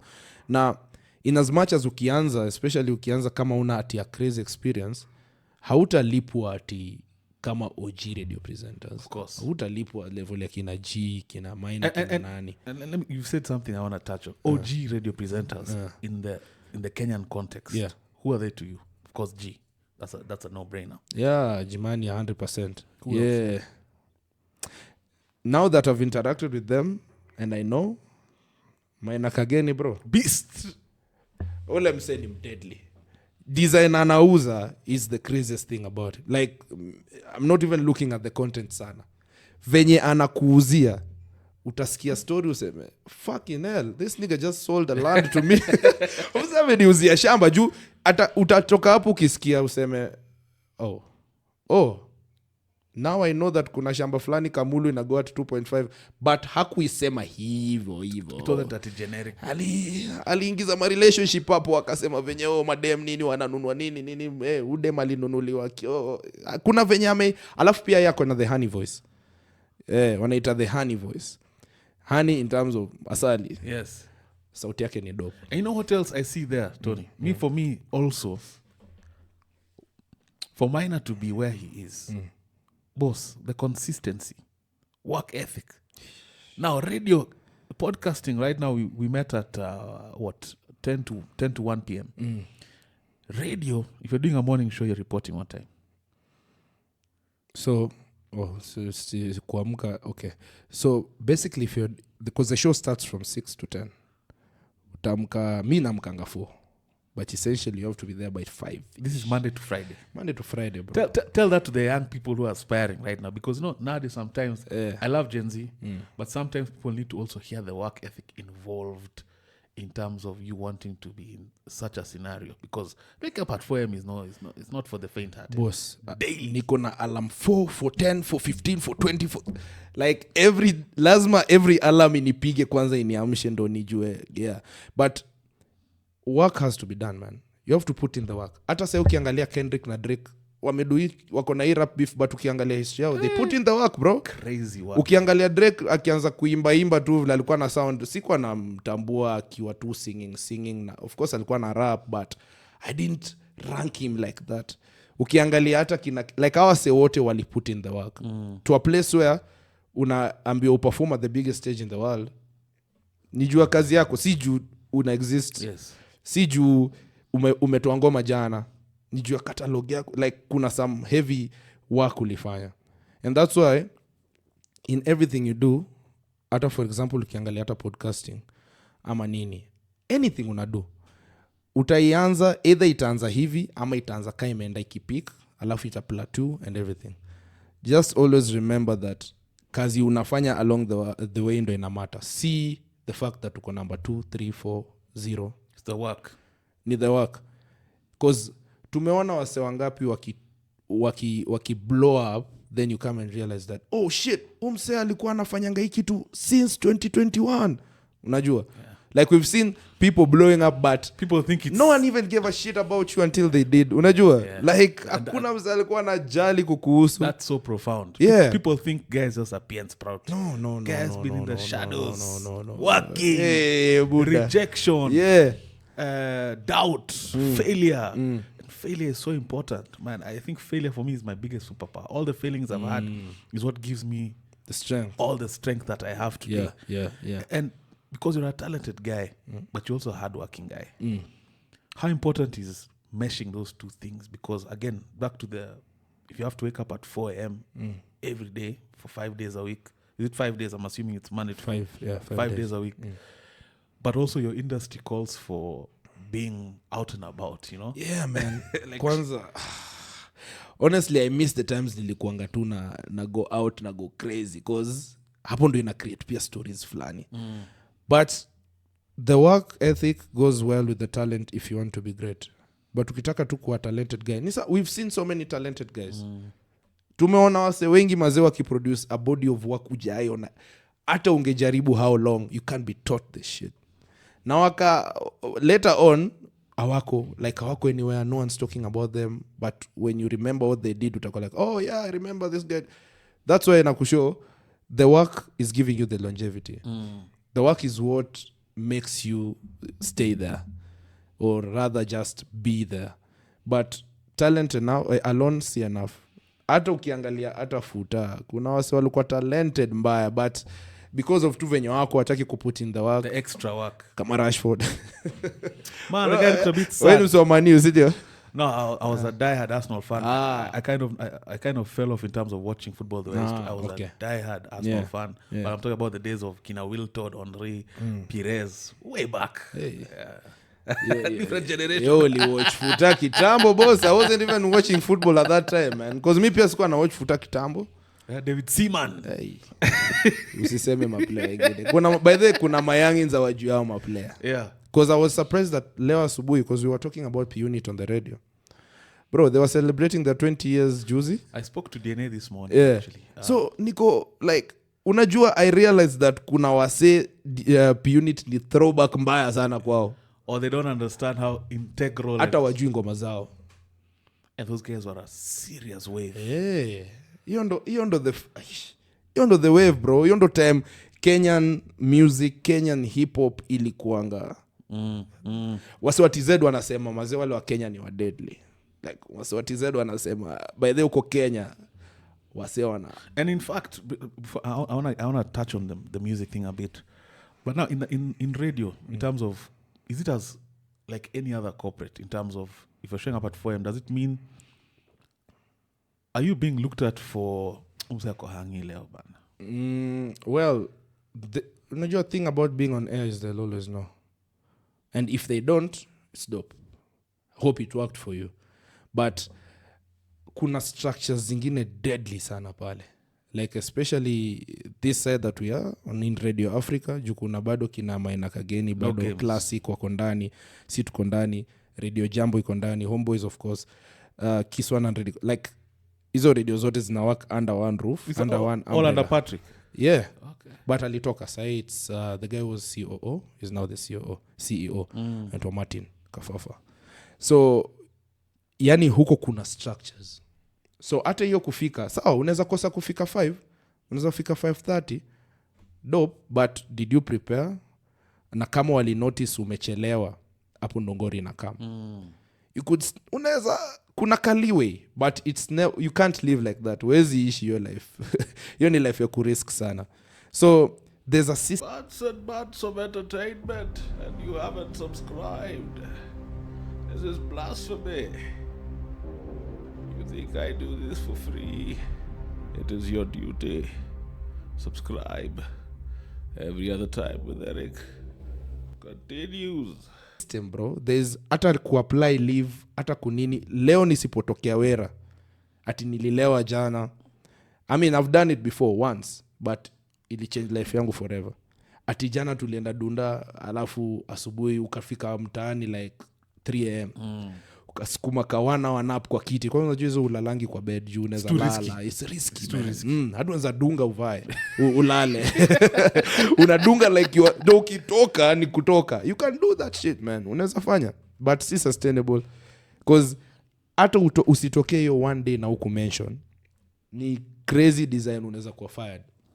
We've seen people getting fired before. Hey, corporate doesn't play games. Yeah, like ni corporate for real. In as much as ni fun, unatokanga job 10, unaendanga tu kubonga, si kubonga pekee na si kuna systems za venye vitu zinawaka.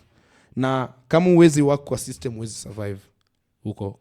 Kawe ni mse unapenda tu life yako ikiwa vile unadai. I'm sorry, haitakuwa yako. But you've touched on music. And you've touched on a time when music was doing well, and it's crazy to think that it was 20 years back. I was talking to DNA this morning, and he was saying he had gone as part of that reunion. And 20 years ago is a long time. Yeah. As a radio presenter in Kenya, how do you think music is doing generally in Kenya? Well, what I would say is we're actually doing really good, man. Nime-interact na so many artists, new artists who've been there, some of the OG artists. Now, I would say this time round, this is almost close to the best we've ever been. Because... Expound on that. Everyone, kila msee sahi mazee, anadu stuff yake on different levels and different sides in terms of, sahi kuna this singing R&B guys, man. Kuna kina Njerae, watenda wili, ukiangalia like kuna awase wenye wanaimba, kuna some influence ilikam pia from Sauti Sol, that type of vibe, that unanipata, yes. That vibe, yes. Kuna hiyo vibe. Na kuna hao vijana wengine wenye wana rap, kuna vijana wamekam na urban tone, unacheki gengetone inarudi. So the fact that we have all these genres in a coexist, was Kenya inaenda kutoka hapa ni dope sana. We've seen hata kitambo, this is an example that wase young wataget na wase wengi, but you remember Wu-Tang, of course, Wu-Tang Clan, course, yeah. Na walikuwa revolutionary deadly. You remember ODB? Yes, Old Daddy Bastard. Of course, yeah. Old Daddy Bastard anafanya aje, ungekuwa unaifikiria now that you had it, unafanya aje collab na Mariah Carey? You get what I'm saying? Like, time, yeah. Like these are people who are different. Like ODB hata sikuana uwezi get, sometimes you get kanasema unajua Mariah Carey is singing, she's a singer, man, like ni a sweet singing girl, you know. You know Kenya inaenda ku happen is what I'm seeing is going to happen. So guys are gonna mix and match. Yes. And what about the money? Because from the outside, the money the outside looking in, because I'm not in the music industry, but I just watch. It seems like the money is only at a certain level. Outwardly, we can't, like, if you're talking about all this certain level kivipi? Certain level being, of course, the household names, you know, of course, the Saudi Souls. Yeah. Kina Bien. Yes. But like the R&B groups you talk about, are they making money? Are they eating off their craft? They are. I've interacted with them, talked to them, seen what's happening at in the background. And it's dope that this has been influenced mostly na digital era. Digital era ili comes na, you just need one hit song. Kila mse anze kuimba stuff yako TikTok. Watu wa make nazo whatever. Kila mtu wako nini. Haya, agencies zinaona, god damn it, hii ni ngoma ya mse. Uende upige jingle. Sawa? Upigwe ganji yako. Ama uende utoe tu a sound for someone. Right? Agency imekucheki. Iko like, ameanza kuadi big on social media, amefanya nini. Wanakupea gig ya, for example, kitu ka Sprite. That's a bag. Okay? Si lazima unaimba kuimba all the time. Nah, like let your music speak for you. In terms of ukishapiga kitu kali, inaenda inarudi na a lot. And sai kuna do, because even the performances, there's a lot of events going on right now. There are new promoters coming on. Mi nimefanya a lot of events. Najua so many promoters. Najua wase wanadu stuff yao. Sai utapata artist ametokea, ameanza kuhit, akona event going on. Analipwa. Unapigwa ka so 150 yako so mbili, so kitambo yo so mbili upe msanii hata kuperform ili kuwa ngori. But you know, that's a very, and I like the insider perspective. But then again, you know, we measure up because of the digital era as well. Now we're measuring up with the rest of the world. Yes. And let me talk about Africa specifically. The narrative, of course, you've had the narratives. Why aren't we competing with the TZs, the Nigerias, the South Africas? Why aren't we? And yet we know Kenya is a supreme country in so many facets, leave alone just music. Yeah. Me as a Kenyan, I know I'm better than many Africans. You know, it's just a fact. So why is our music not competing the same? What's the factor there? Well, I would say hiyo ni swali fiti sana. Na when you look at it from a perspective of it starting from home, utarealize tuna supportingi mse tunataka kusupport. Like mse atatoa ngoma yake sahi. How comes kuna mse kama hata, speaking of even a chick like Njerae, bro, ngoma yake hiyo I think ni Akisioni, yeah, which right now is a hit, bro. Hadi anaenda kuperform kila mahali. Ilitoka a year ago, man. Ilitoka a year ago. Of course she had to put in the work, but in between there's something happened, ndio wase wakaanza kuisupport. Kuna hii trend ya nitasikia ngoma fulani maybe imetumika TikTok ama nitasikia nini, bandwagoning. Hiyo bandwagoning nisikie, oh shit, hiki tu basi ni kali, I'll give it a listen just because other people are listening to it. And I wouldn't blame the audience, I wouldn't blame the artist. Ni more of how we do our things, how the artists, again, strategy, how they do their stuff. Because eventually kama ngoma yako ni kali, kila msata sikia. Aya, the moment watu wamesikia, what are you gonna do? Are you gonna do events in Kenya? Not events, but perform in places in Kenya? Yes, you are. Are you gonna put it up somewhere nini? Sawa. But what's the plan? Are you trying to take it to an international level? If you are, there's a way of doing it. Strategy. Yeah. You have to strategize how you're gonna make it the biggest song in the world.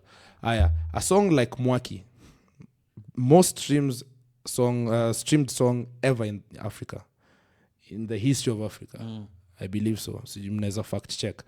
But Spotify. Angalia, ngoma kaa hiyo si ati ilikuwa tu ngoma. Unaona, that was a mistake. That was like Sofia Nzau alitoa hizi vocals akazieka on some platform, because the story is alieka on a platform that most singers and vocalists put there. Unalipwa kado kidogo, ama when a producer likes it, takes it, puts a beat, then you get something. So for luckily for Sofia Nzau, who was the Zab guy, who's a producer, I think from Sweden, Ukraine, Sweden, somewhere. Yeye ndo alichukua akamake Mwaki ikakuwa hit song. I remember Mwaki ikitumika kila mahali nini. Hata Sofia Nzau mwenyewe hata kuwa najua before. You know, yeye alipeana vocals. Tell me one song that has gone on an international level, like worldwide banger. Na uangalia stuff zenye walidu, that's what took them there. Because unaangalia kama model yenye kina Sauti Sol walikuwa nayo, ngoma ikitokea inafaa kuwa this song because you have to be very intentional. Ndo hii album, ndo hii ngoma tumesikia wase wanapenda, like before hata ireleasiwe vizuri. That's how they even do music videos, depending on which song people like the most. That's how the hierarchy. Yeah. So angalia music videos za wase wenye wametoa album, ni hiyo ngoma yenye anataka.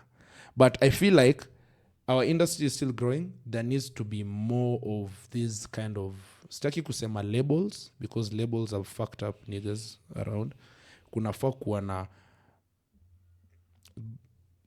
niseme groups, wacha tuseme label. There needs to be a homegrown label, but basically it's just a team of niggas, people who will be planning, mapping out how we are taking this song to the next level. Because from what you're saying, things are working in like in the West. It starts from what you're describing as the homegrown outwards. In Kenya, song first, amazing, and then now let's try it. I love to go, it's Kenyan. Unaona, like for me, my favorite musician out of Kenya by far is Chris Kaiga. 100%. My favorite. 100%. And I feel Chris Kaiga needs to be so much bigger. And I cannot wrap my head around why. I don't know if it's a team thing. I don't know if it's but I feel like he needs to be much bigger. And I had him on some time back, and I just can't understand it. Actually, it vexes me that he's not bigger than he is. Yeah, because we are used to the same things rather. Like msanii atatoa ngoma, wafanye media tour, si ndio? Wafanye music video, wafanye music tour, wakwe kwa radio, watoke kwa podcast maybe, and it's dope that right now artists wanatoke kwa podcast. At least kuiskuma. Hiyo ni dope sana. Aya, it's mutually beneficial. 100%. Alafu utaona venye inafanywa hivyo nini, and then that's it. And then tutoe ngoma nyingine. No man, like it needs to be bigger than that. I can't tell someone a specific strategy ama venye inafaa kuwakiwa out, because that's not what I do. But from what I've studied and I've seen that's happening, ukiangalia majuu unapata msee amesainiwa na label fulani, kuna budget ya marketing deadly. Yes, a big budget. Hadi because there's a guy called Brent Fires. I'm sure you know him. Yes, I've heard him. So Brent Fires right now is big. He's one of the artists I know who started solo, did it solo for a while, hata akiwa bigger. Sahi ako signed to his own label or another label, but got a bigger deal. But doing music solo without a label ni crazy. We all know that. But Kenya label inakufanyianga ni inakupushia crazy. But now being a solo artist, yeye mwenyewe akiwa tu solo without a label, what he did is alikuwa naangalia, nimetoa ngoma imehit wapi. Tuseme let's use Kenya. Nimetoa ngoma imehit Nairobi, Nakuru, Mombasa. Nairobi najua niko na audience ngori. Already mazee nimetokea kwa club, nimeperform, nimetokea kwa event fulani, nimeperform, wase walikuwa na kuna reception. Yes. What about Nakuru, Mombasa, Kisumu huko? Si ndio? Mombasa nimeona pia wase wanaipenda. Go do a show there.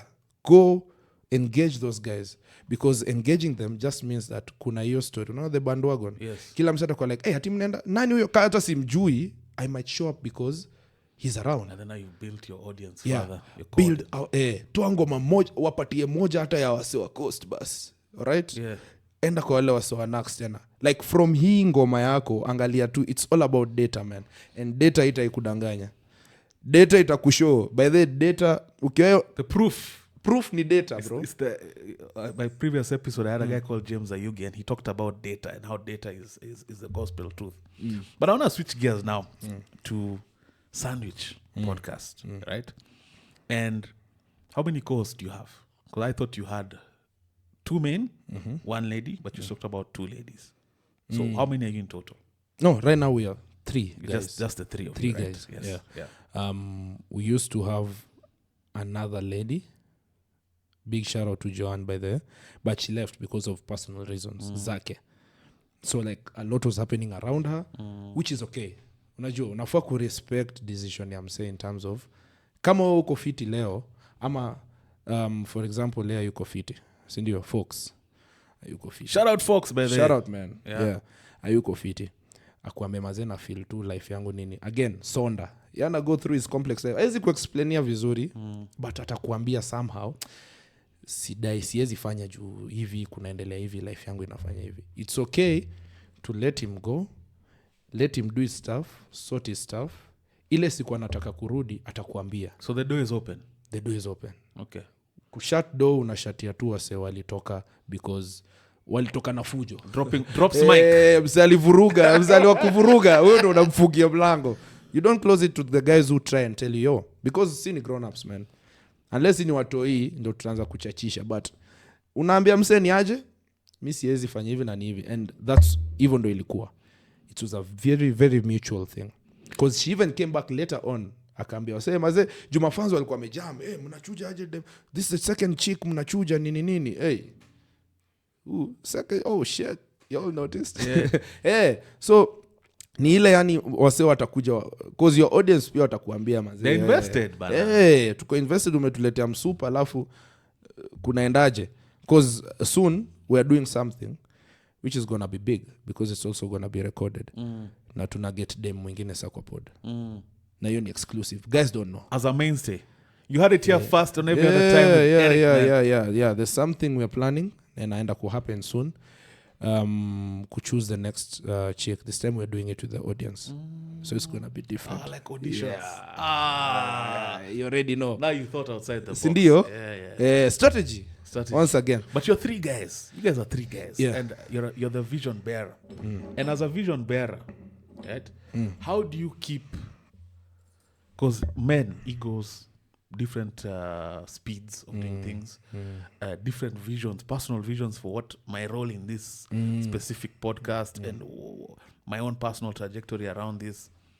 How do you guys stay in tune and on the same page? Like, how do you guys keep that thing together? Because I always reference all our inspirations, whether we like it or not, a lot of them come from the West. Even what we're doing here, podcasting. And you look at podcasts like Joe Budden podcast and the different variations of where he had him, Rory and Mal. After before that, there was a chick. I've seen some parallels. And then no one would have ever envisioned at Rory and Mal and Joe Budden would Kosana. Bas. And then now, Joe has survived and the podcast is even bigger and they've splintered, they're doing their own thing. And where the straw that broke the camel's back is the obvious thing that always comes into play. Ganji. Yeah. Money. So from those lessons we see, because they say a wise man learns from other people's mistakes. Yeah. How are you guys going about? Because you're only getting bigger. The money is only going to get crazier. Yeah. What structures have you guys put in place to make sure you never fall out, especially over money? Yeah, so basically, and this is also something, once again, nililearn from G. Nalinishoingi. So what he told me before, because before I was just thinking on my own stuff, nikiwa kwa room yangu nafikiria, ganji kikami inaweza kwa hivi, I'll just ask the guys how itakuwa. Yalinishoingi, make sure you always have no gray areas. Have the tough conversations. Tunaenda kusplit aje ido. Hata before ikam. Na hata kama ishaikam na ikawa maybe mkaifanya vibaya, there's more coming. But the tough conversations is what we had first. We made sure we did. Mimi nili make sure personally eka meeting nikaambia wase, so this is the percentage I'm thinking of with the podcast as a member as well. Iko na account yake ni member na do ikikam inakulanga do yake inakaa huko. If we need to do some operational stuff, that's what it does. So we made it clear this is ikikam kwa do, because hiyo ndo kitu ukosanisha wase all the time, man. Money and women. Yeah, money and women, man. Yeah, unajua. So we had to make sure that kila msee ako on the same page. Aya, uko sawa, Eric uko sawa na hii, Fox uko sawa na hii, it's okay, fiti. So any other things that may arise, any other complexity that may come through, mtai figure out tena mkisonga. But still the same principle, there are no gray areas. And this is pen to paper or verbal? It's verbal mostly. But ikiwa verbal, unless you're just malicious, utasahau aje nikikwambia unakula 50%. You know what I'm saying? Like, later on things came on paper, especially when it was now registered as a business. Hapo ndo vitu sasa zikakuwa serious. Yes. But before that, for a long time, for the longest time, ilikuwa verbal na ilikuwa hivi ndo unajua iko, hivi ndo kuko. Wewe iandike kwa kitabu yako. Just put it down somewhere in case you'll forget, put it down somewhere. I'll also remind you because I'm writing down somewhere. There are minutes to the meeting. So we'll always remember that we talked about this. So yeah, like it's always about maze, no gray areas, have the tough conversations. Na tume have so many tough conversations. And keeping things together na, like how I feel it, ni kunafaa kwa tuna huyo vision bearer. Utaambia wase the vision. Do your teammates or podcast mates accept you as a leader? Because even in like a soccer team, see, we know Nani is captain. It's not a team question. Yeah. It doesn't change anything. Is that a socially accepted thing in your life? Yeah, they do. They do 100%. That's important. And because also, not because I said I want to be, no, I earned it, Pia. And also naturally. Yeah, I earned it. Because there's a point that no one really gave a shit like that. We were doing it for fun. Mimi kwangu ilikuwa lazima iwork, man. Like, nicha lazima, Masai na kimbia. So the fact that I kept them afloat at that time, then later on they're like, oh shit, god damn it, tunaweza ingiza do. Tunaweza, so msali washikilia time yote ilikuwa mimi. Even social media mimi nitapost bado. Mimi ndo social media manager, mimi ndio editor, mimi ndio their production, mimi ndo na make sure cameras ziko poa, because mimi ndo nachukua hizo clips anyway kwenda kuzi-edit na laptop madhea shabai. So I actually earned it. Unajua? Na pia the fact that mimi personally nina feelingi, I feel like I'm a good leader. I feel like I'm a natural leader. It comes off. Yeah, because also being the firstborn, nimekuwa captain kwa team ya futa, which I always tell guys, man, sports ni the most important thing unaweza patia mtoyo wako afanye. Because the individual sports na team sports, luckily I've done all of them. Nimeona venye a team sport ni kukaa, if we stick together and do our thing on the same level, tutawin. But also, if we don't, there might be a Ronaldo. Kutakuwa na msi atatubeba hiyo game. A Messi. A Messi. Okay, hata ma Messi guy pia. But nasema Ronaldo juu ndo wase wengi walikuwa nini inspired na. But all I'm saying is kutakuwa tu na huo mse bado kwa team. Na it's okay. We won. We still won. Hata huo mse akiwin, tumewin. Best player sipocheza fiti, na si hatukucheza fiti, to lose. Hata kama mse mmoja li lose penalty, tuka lose. We all lost. But at the same time, sport ka swimming, it's you. Your work ethic, your training. Yeah. Like usipo train ni wewe una lose. Your vibe on the day. Yeah. It's all you, bro. Nakumbuka hata like swimo nilikuanga on a very different mental state nikienda kuswim. Like kama leo ni competitions deadly, alafu tunaona wase kwanza unaonanga chuoze zinakama hizi my IGCSE. St. Andrews Story. St. Andrews Story, bro. Alafu unasikia mse hapa anaitwa kitu ka Sean Smith. Same white deadly.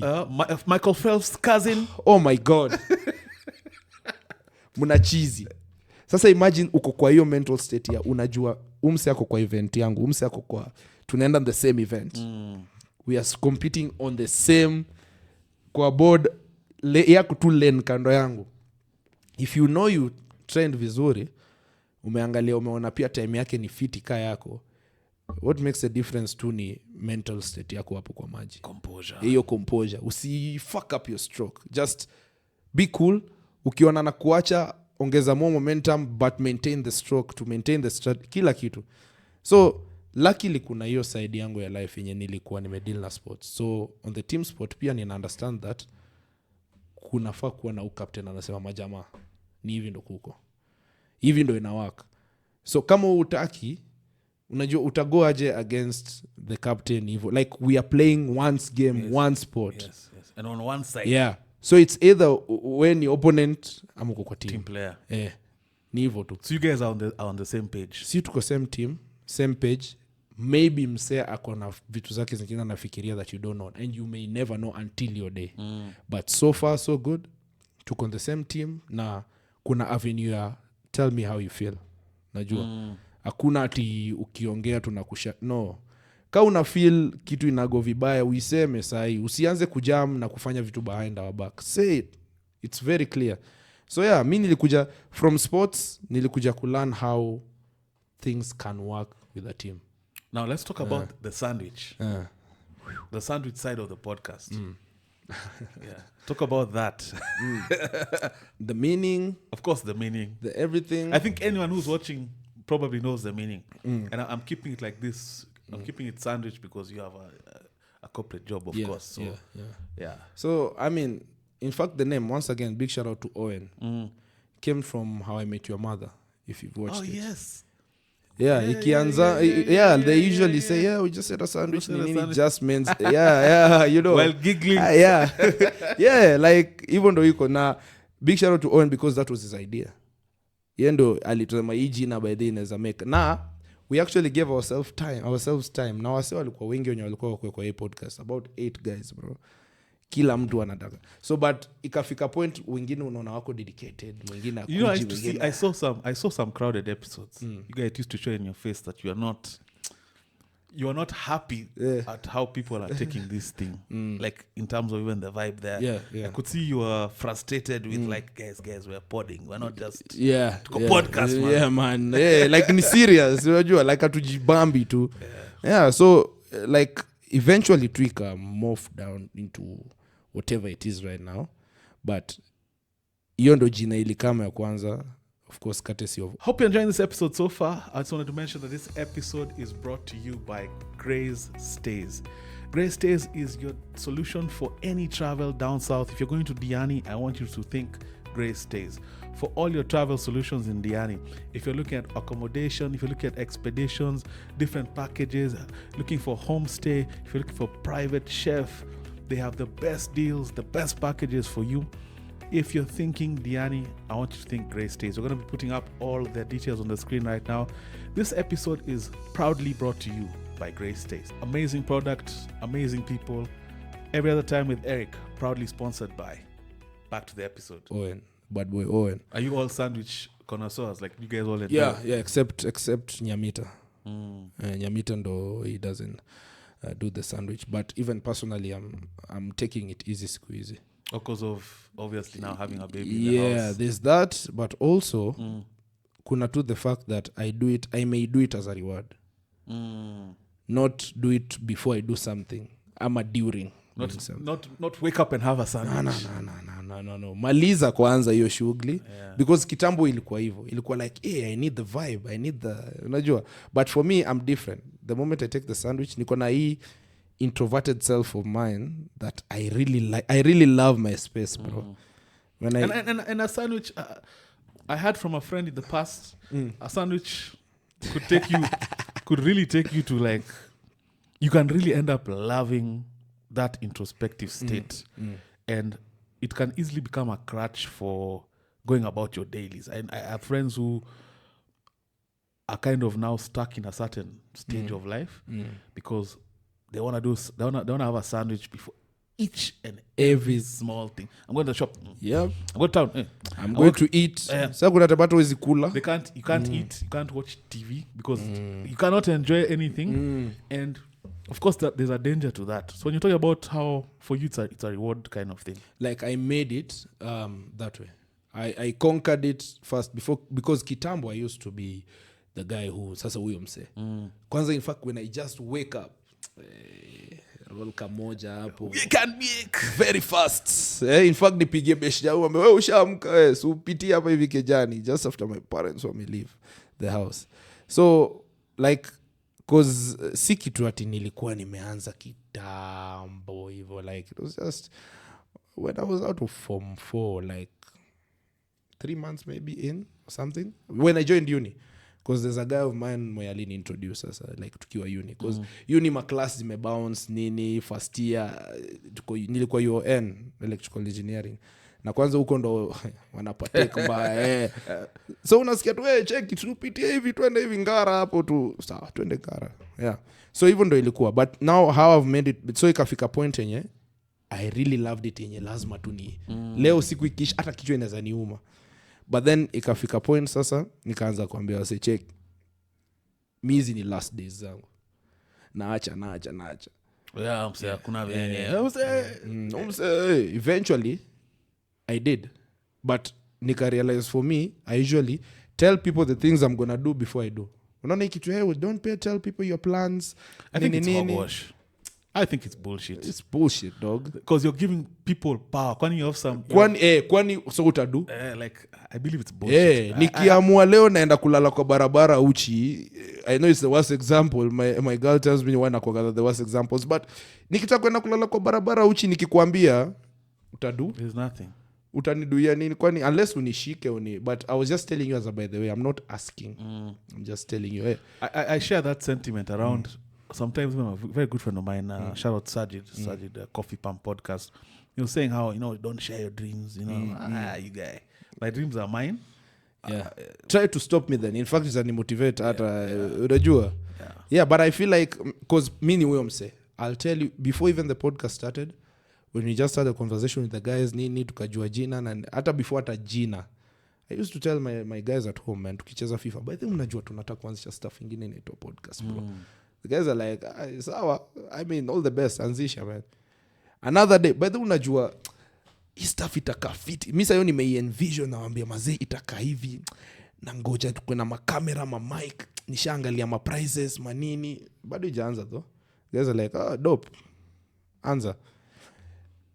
They did never stopped anything. Si nilifanya bado. So many things I've told people I'm going to do. Nikafanya bado. Naenda kufanya a sketch comedy show. Na sijafanya. But I'm telling you, I'm saying it here. Yeah.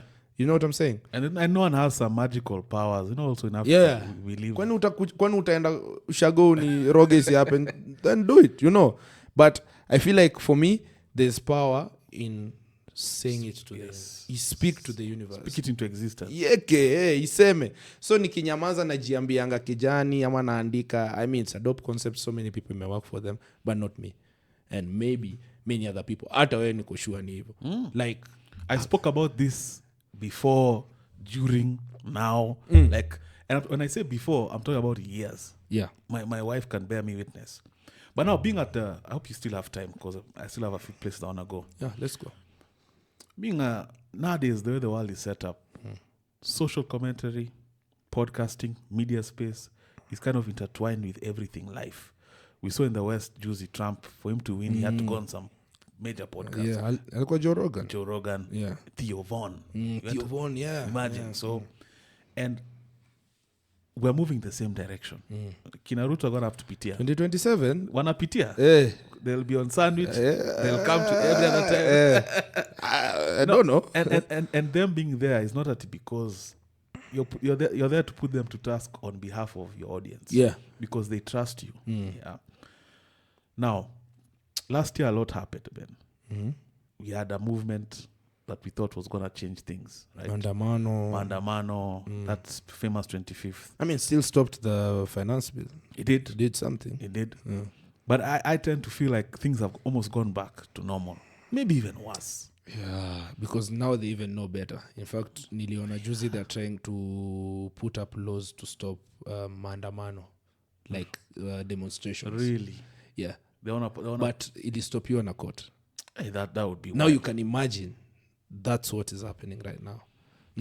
So how powerful do you think? Because this is a weapon. 100%. A tool, a weapon, however you want to fashion it. And at some point, this is the last line of defense. Speaking about things that are happening. Yeah. Now, do you ever feel a sense of responsibility around the bigger picture? And by the bigger picture, I mean Kenya. Things that are happening, the things that people are unhappy about. Yeah. We talk about bad governance. We talk about Kenya operating at 5% of its potential because we know what we can be. Yeah. We know. And we know the things that are stopping us. Now, being that you're a big cultural person and you guys have a platform that's major, what role do you think you have, or do you feel like you have any role? Well, we definitely do have a big role. Mbaya sana. Like, I've not even talked about how we changed the game, the podcasting scene. What it was before and what it is right now. Nikikwambia si tulikam kuspeak to kama wa kawaida.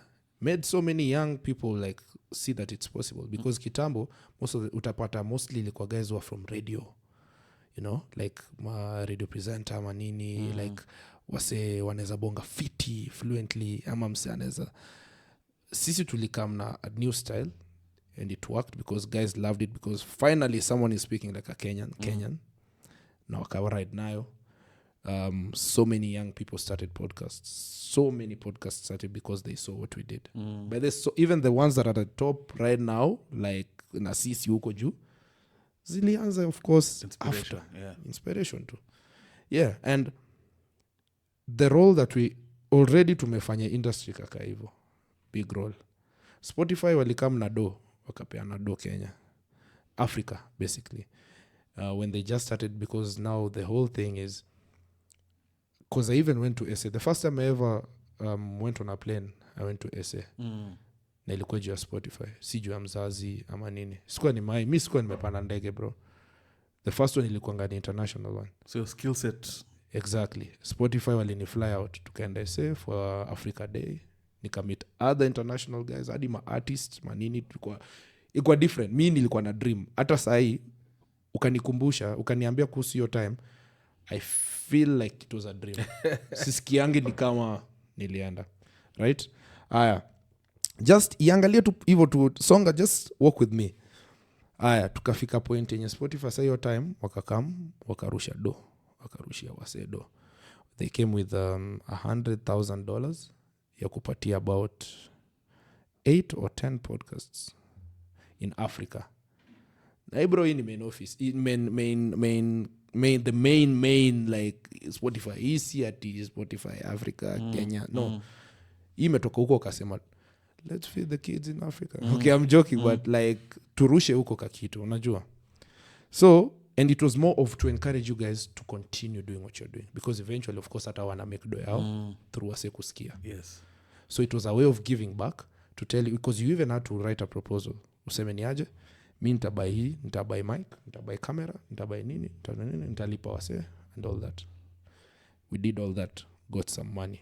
Because utakatiwa, kuna wase walipata like 500 Gs, kuna wase 800, kuna wase 900. Sitasema si tulipata ngapi, but tulipata dofiti. Changed a lot for us. Aya. In that light, hii stuff yote hatungeifanya bila audience. We couldn't do it. Kwani uko na nini? Kwani wewe ni the biggest guy in the world? Kwani wewe ndio uko na the biggest voice? Kwani wewe ndio unabonga fluently? Wewe ndio uko na honey voice? Kuna wase. But we did it because there was an audience that was ready to listen. That was being entertained every week. Audience yenye wanasema, yani tunakupea hadi feedback, tunakuambia by the episode you could have done this. Umse alikaa, mbona mkumuuliza kuhusu stuff? Hadi msana feel obligated because it's part of your, because for podcast sisi kangoma utasikia tu. Hii ni kitu lazima uko unafanya. Kitu like maybe you're driving, maybe umeamua tu kuchill weke kwa screen, maybe unaosha vyombo tizi, unaona? Msea ameku slot in kwa routine yake. Na hiyo ni powerful. So in the same light, come this time yenye inafika point yenye ya politics inakaa sawa, watu washaanza stories of politics and everything. I've seen hata niliona Jimmy Wanjigi alienda mic check podcast. I saw that, yeah. Right? Yes. Guys are okay with it.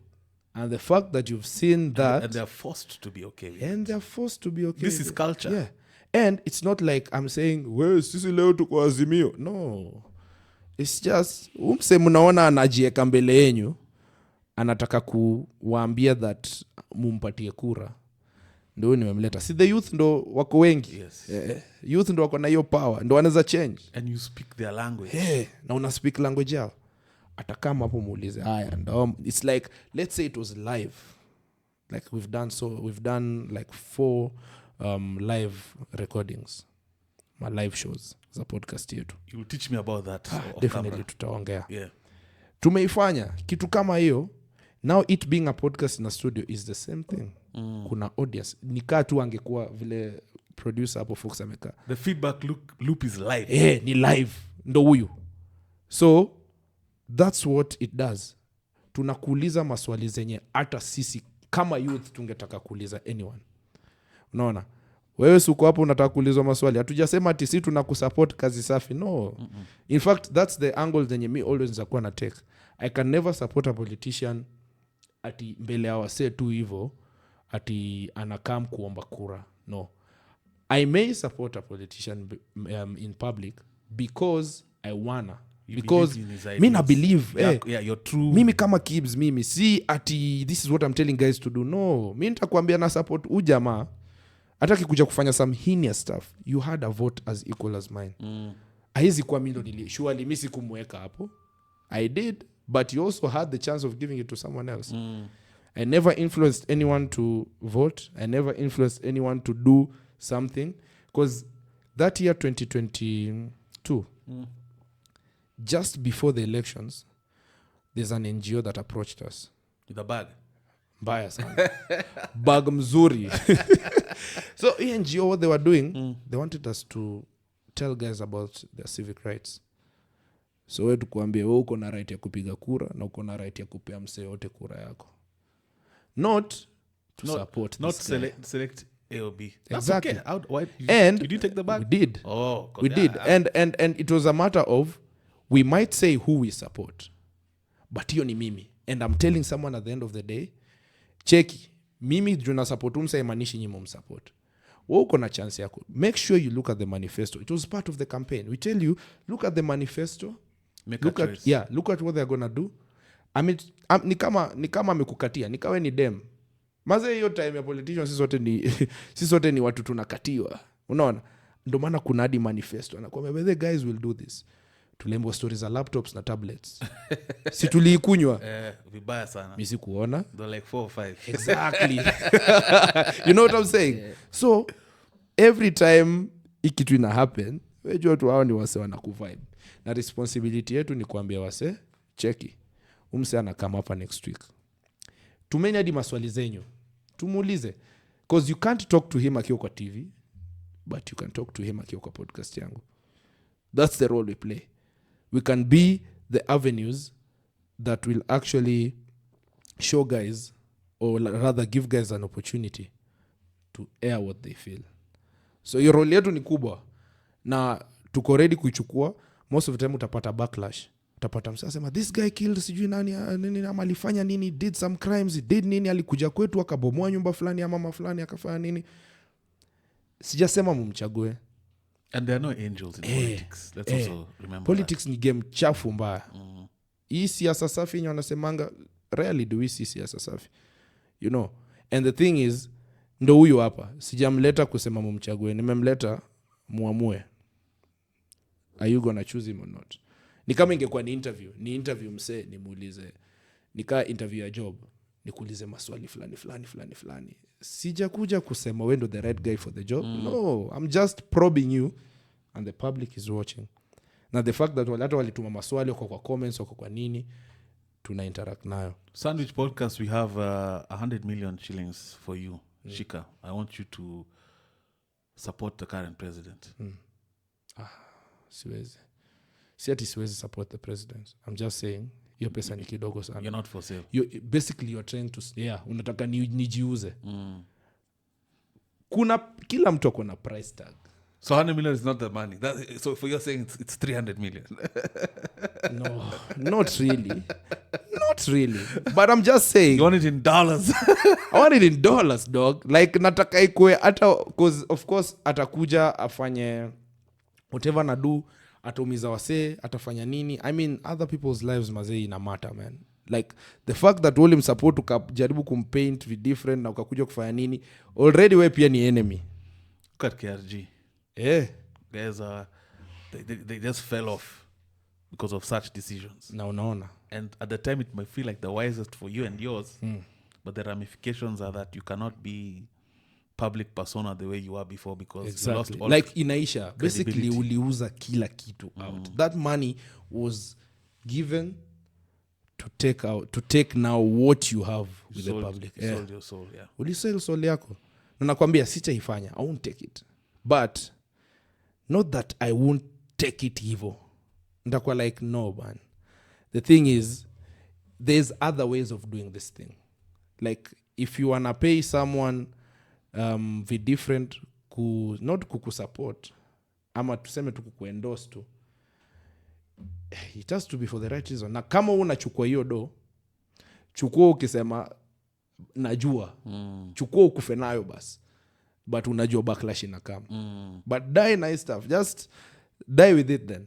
But kuna mse anaona kuna longevity ya show yako, unataka show yako ikuwe nini hata ifike point, because how I'm saying this, at some point TV from 10 uko mpaka 1 or even I don't know whatever time watakuwa na host watakuwa na show ma podcast. Absolutely. You know, and these guys, for them to even survive an idea of pretending they won round E coming, bro, they're going to pour so much cash. It's going to be so ridiculous. Yeah.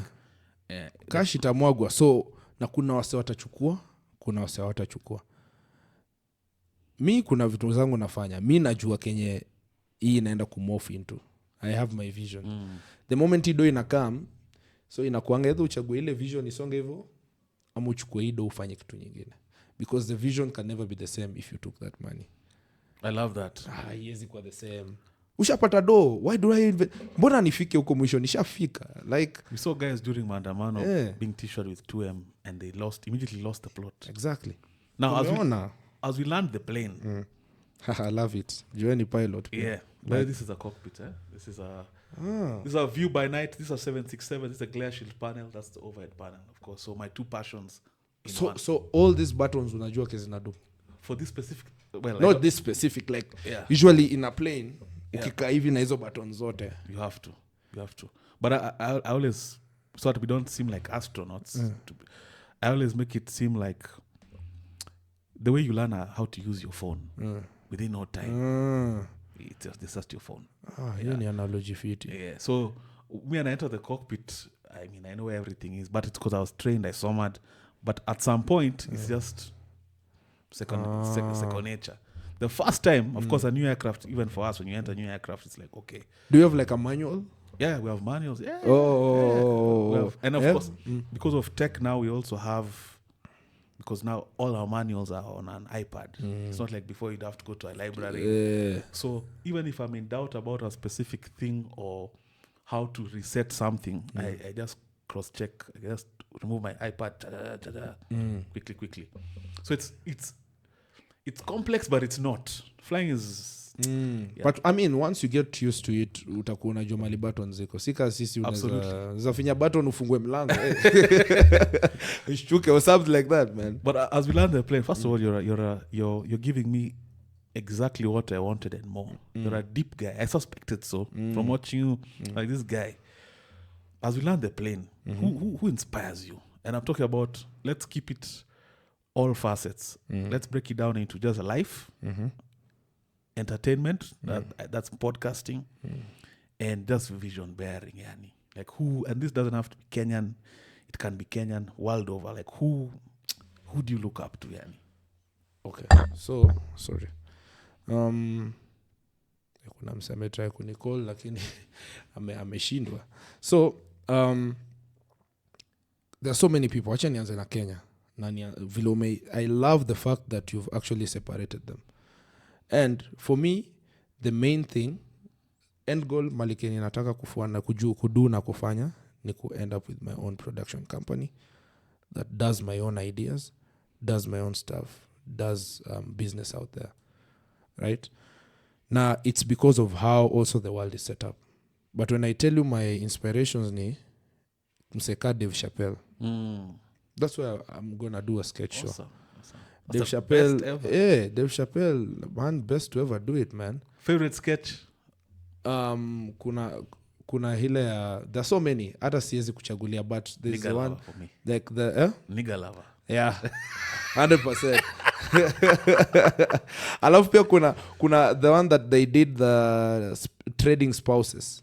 So they took the nigger to the wakachukua the white guy wakampeleka to a white family, to a black family. That was also that guy was so ahead of his time, way ahead of ati alikuwa afanya hizi vitu 2019. Oh my god, na bado mpaka sasa kuna mse ameifanya to that level. It's crazy. So yeah, he's one person that inspires me. And when it comes to now locally ningesema hata Abel Mutua, bro. Shout out Abel Mutua. Yeah, I appreciate the work that he's doing, everything that he's doing. Tunafanya vitu in the same trajectory, like in terms of of course ako huko, but pioneer. But Kenya amedu ni different. Kenya anadu, he does it so well. Some of the people I'll mention ni Donald Glover. Of course. That's an artist extraordinary. Put him on the screen. Yeah. That's an artist, bro. That's good in terms of, I can see the alignment, multifaceted. Exactly. That's you literally. The guy did stand up. The guy has done movies. Ame act. Music na ame hit na music. Na anazifanya vizuri. Then he writes and produces and then acts. That's now me. Yeah, I see that. Everything else nafanya, there are so many things nafanya because I can. There are so many things nafanya because, imejileta ndo hii na sawa ndaifanya, but I'm still gonna do my other stuff. Someone once told me, big shout out to Crazy Kena, pia by the tuliingia naye energy your time. Talented. Yeah. And that time tukiongea naye, he called me to the side. Tuliwahi patana base like tulikuwa tunawaka pamoja your time. Akaniambia, Kibz, hebu come. Sawa. Tukaenda tukakaa base fulani wawili tu. Akanisho mazee, unajua hata nimekuita hapa juu mimi nakucheki juu hata unadai stuff yako i work out. Akanisho venye si feel ni kama tunafaa kuwa tukifanya stuff tunadu hapa na nini. He said it. In the next like 2 weeks aliishia. But he had an option anaweza ishia. Mimi mazee ni machachuo, man.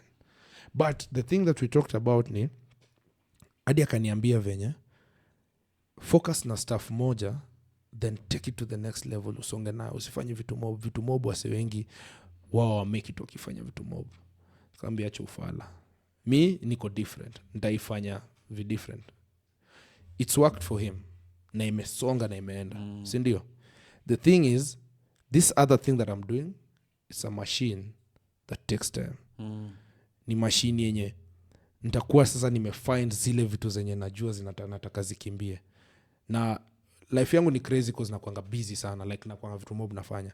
But when you think about it, podcasting ika take off. Hii side ingine ya skit niko na endorsements. Hii side ingine ya radio, podcasting ili give birth to that. Now nimefanya, sasa mimi ni radio presenter na nafanya stuff yangu. Steady income also. Yeah. Na income iko hapa. Ikikam kwa sketch comedy yenye inaenda kukam ina come from side ya skit. So it's just an evolution. Ni evolution tu, ni vision niko nayo na zote zitaletwa under my production. Now you see vile ina work. That's amazing. Yeah, but ni machine ni pole. And you had the vision from day one. Kitambo, from day one nimekuwa nikisema like sijui ita end up wapi, but najua mazee lazima nitakuwa great because of this thing. That also puts some battery in my back about bringing vision to life. I love hearing it from other people also who you saw it before there was even before. Yeah. And then now it's actually taking shape and na ina turn out kuwa better than what you even thought about. And I say this all the time. Hata naambianga demongu all the time. I love the fact that I'm with you because mimi ni dreamer, wewe ni unafikiria vitu realistically. And I love it because dreamers msiishi pamoja, mta dream sana. Because there are so many things I've told her zenye nataka kudu, ama kuna hii stuff fulani nataka kufanya hivi na hivi na hivi, alafu ilete do hivi, alafu tufanye stuff na hiyo do. And I'm like, brother, how are you gonna do that, man? You don't have everything that you need. Come relax. Trust. So every day ni kuwa kujua ni hiki tunaenda kuibring to life aje. Because there has to be a way. Lazima itoke. So, mumsho, because yes, sasa ushtuka baada yako like, God damn it, man. You know, I'm seeing so many parallels. Like, it's crazy. Uliniambia hii stuff, man. Ina happen. Oh, shit. Namwambia, hata mimi, nilikuwa nishaanza kufikiria mazeo what if isi work out, but nika stick to it bado because bado na stick to your vision. And the wife, because my wife is the same, yani she's the realistic one. And it balances perfectly because bats of entertainment and you haven't subscribed. This is blasphemy. You think I do this for free? It is your duty.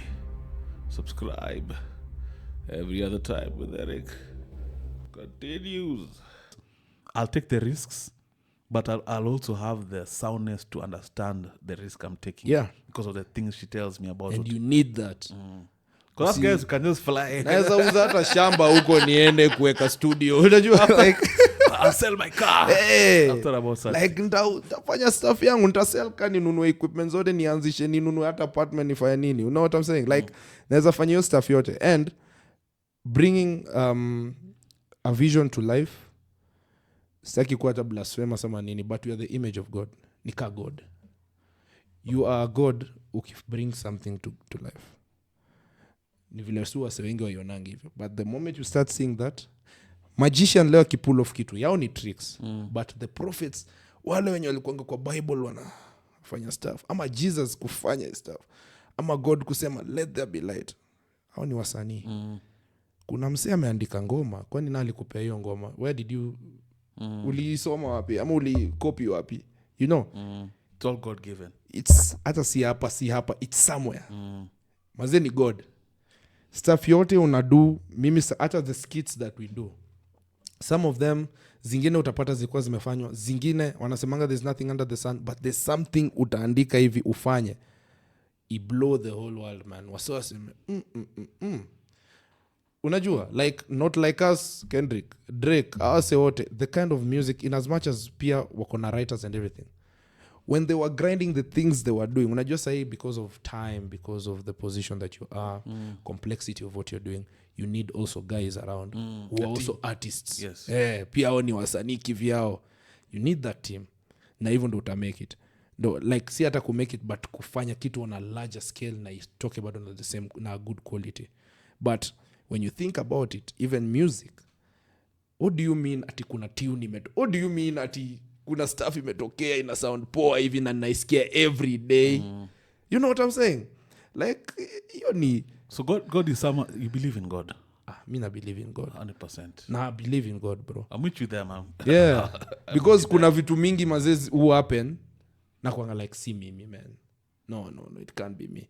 Like utter the fact that unaweza create, hiyo ni different. Do you feel like a lot of people are playing with God's name, like in terms of our religious leaders and the things that happen? Even in Kenya, we look around. Of course, tunaionanga all the time. Does it ever... I'm going through a season of sometimes it plants, not doubt, but it makes me wonder about the doctrine itself. Yeah, I'm like, the God thing is sure, but the doctrine thing is like... Yeah, especially ukiona venye wase wanaitumia, unajua umse ni muizi mbaya. Umse literally mnajua plotiko kando ya kwenye aligrabu kutoka mseaka, and you know it, hata ulimuona. But bado anaenda bado on Sunday anasambia wase kasi God sijui. You know what I'm saying? But at the end of the day, hizi vitu zote ziko na answers zake. Hizi vitu zote ziko explained hata kwa Bible. Sisomangi Bible hivyo, but I know ziko explained. But one thing I can tell you for sure is God ni wewe na God wako. Kenye msee anadu, that's his stuff. That's his thing. It's working out for him. That's his thing.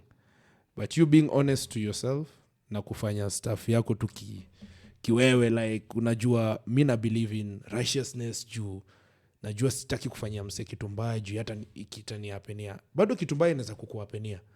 But giving the universe energy yako, because mimi na believe in both in God na pia kama na the universe tu vile ina operate. Na mi na feel tu zinaenda the same tu. Yeah. Unajua like the same way tu unaweza put energy out there nini, una work hard every day. Unaweza kosa ku make it, but you just need a day kuchange life yako yote. Kuna wase life yao imechange just because wali dance wakahit. in a matter of 2 minutes, the 2 life minutes. changed forever. Na alikuwa nateseka for how long? Kwani si angekuwa may have last year, si angekuwa may have ama bado hata inge happen, but timing yako tu ni kiwewe tu. God akiamua ni wewe, leo ni wewe. That's how I see it. Naona na siezangi hata judge mse. Kama mse I believe, mse ana believe, mse ako hayuko righteous, that's you man. Everyone's on their journey. Huko kwa jani yako mimi wacha jani yangu iende sawa. Sikupata billions ka wewe juu uliiba. Mimi niliishi life yangu, but ile wakiwaye put down everything, the kind of life I lived was more impactful. Ilikuwa more impactful, ili inspire, ilifanya kila kitu ilikuwa inafaa kufanya. Na probably I was happier than you. Maybe we mazee udoze una change makeja. Sawa unanunua hii keja, una dispose, unanunua hii gari, lakini juu unaogopa kushikwa maybe. Maybe wewe unaishi life ngumu juu mazee shit I got everything but nothing at the same time. Juu ulimove hivyo. But mimi niko kwa one bedroom huko. Maybe niko kwa one bedroom huko umoja. Nimetulia tu, living your truth honestly. Honestly, alafu natoka natembea, naweza tembea nje vizuri. Naweza na nikule mahali tu na kuna sisikia ati stress ya ati shit what if the ops wako hapo anaweza nidunga kisu. No. Unaona like unaishi tu life yako vile unaishi. So mimi na feel tu kila mtu ako kwa jani yake na God ni real. God yuko. Anything to do with you being spiritual na life yako na feel ni very important because ina ku-ground pia kuona how life ni better when you're living a life that umekuwa tu inaitwa nini, there's a word I'm looking for, ukumekuwa content na stuff yako. Like life ni better kama hii glass iko hapa na niko na maji hapa na naikunywa na niko tu sawa. But kuna siku nilikuwa natafuta hii maji, but ikakam you forget.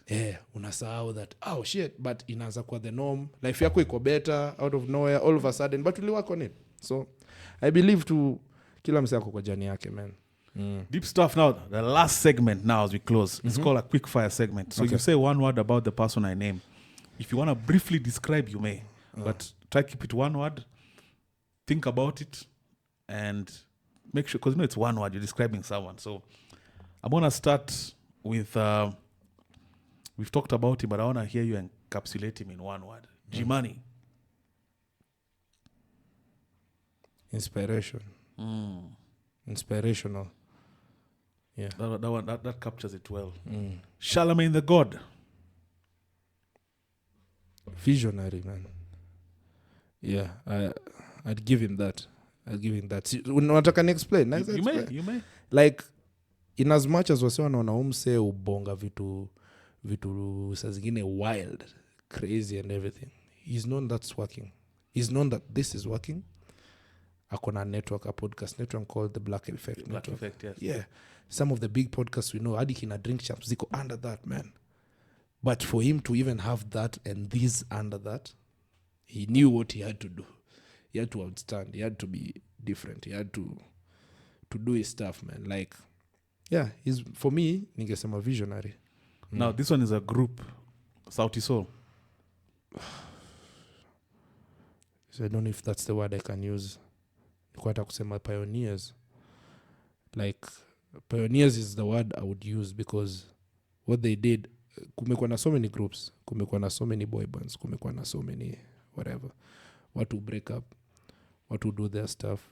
But they're the first people to do so many things. Like, we were literally recognized for music in the country pia. Si country, but in the continent. Sauti Sol. Yani ulikuwa unaweza sema the best boy band in Africa ni hao. Wataenda majuu, wana kill shows majuu. Netherlands, wapi? Group gani? Sidhani kuna. Hata how many groups have we had in the first place? Zenye zika live up to, in as much as wali break up and everything. Haikuwa ati ku break up because muziki imeisha or anything. Ninasikianga kuna some exclusive huko ndani. Something about the deal they cut with some record label, I won't name it, but nasikianga ni hiyo. Ndio maana wali break up. So them breaking up was part of the clause that hawatakuwa fucked now. There's no group no more. So who are you signed under? You know what I'm saying? I didn't know that. That's news to me. Yeah. That's it. Tulisign KIbz wa Bini. Nikitoa Bini ampati KIbz. Ule KIbz wa Bini, ule KIbz mwenye wase wanasema. So the fine print. Yeah. It was like a game. That's what I hear. I don't know if it's true. Allegedly. But nasikia, it had to happen because, man, the deal required something deeper, which they were not ready to give. So ikabidi, you sign this group, they're no longer together. So it's a hit on them. Okay. Yeah. Now this last three, one, because we've touched on something. This is not, it's an amorphous thing. We don't really know what it is. The Illuminati. Well, I don't believe in Illuminati kuwa kitu ya madevo and everything. I see it as a group of very influential people. I see it as tungikwata na Illuminati hata ya Kenya noma. You have to give up a lot. I don't know what they give up, but what you get in return ni kama uende networking ingine deadly. Literally unataka Grammys ndo ule. Unataka ndo ule. Oscar. Unataka Oscar ndo ule. Spotify unataka Spotify deal ndo ule. So it's me even ndo na feel ni more of a very inside group of guys who can bend it for you. Pause. But huge pause. Maybe no pause. Maybe that's what happens. But guys who can just make it happen for you. But maybe you give. But so see devil, see ushetani is really ni more of mse kukupatia kitu yenye itakupatia hiyo do na hiyo whatever na nini. Kitambo it was just a group for like knowledge. I hear.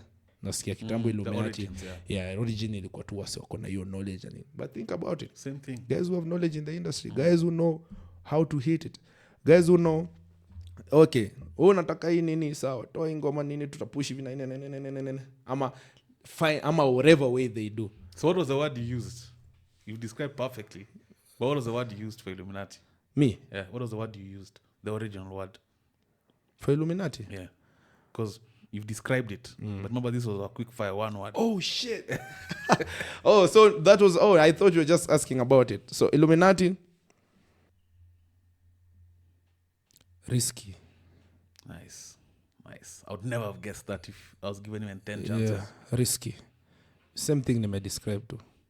Mi sijua anapeana nini. Looks good. So namsea na kufiti, but I don't know. The final three. P. Diddy. P. Diddy. Opportunist. Si anajua unataka ku make it. Chora. Yeah, Chora. Chora the 7. Chora Ronaldo. Now, Donald Trump. Second last one, Donald Trump. Because big figure in the world. I wish I hope ni tunaweza eka. Naweza sema 2 words which are one word. Like a word hyphen word. Fair enough. Free spirit. Deep. Because if you think about it, vitu anadu, wewe ungeamka kuwa president udu hizo shit. Na uniambi shit. Like uniambi ati no man, that's yeah. Last but not least, I always end with this one. I'm sure my audience already know who I'm gonna say. William Samoei Ruto. How many set up?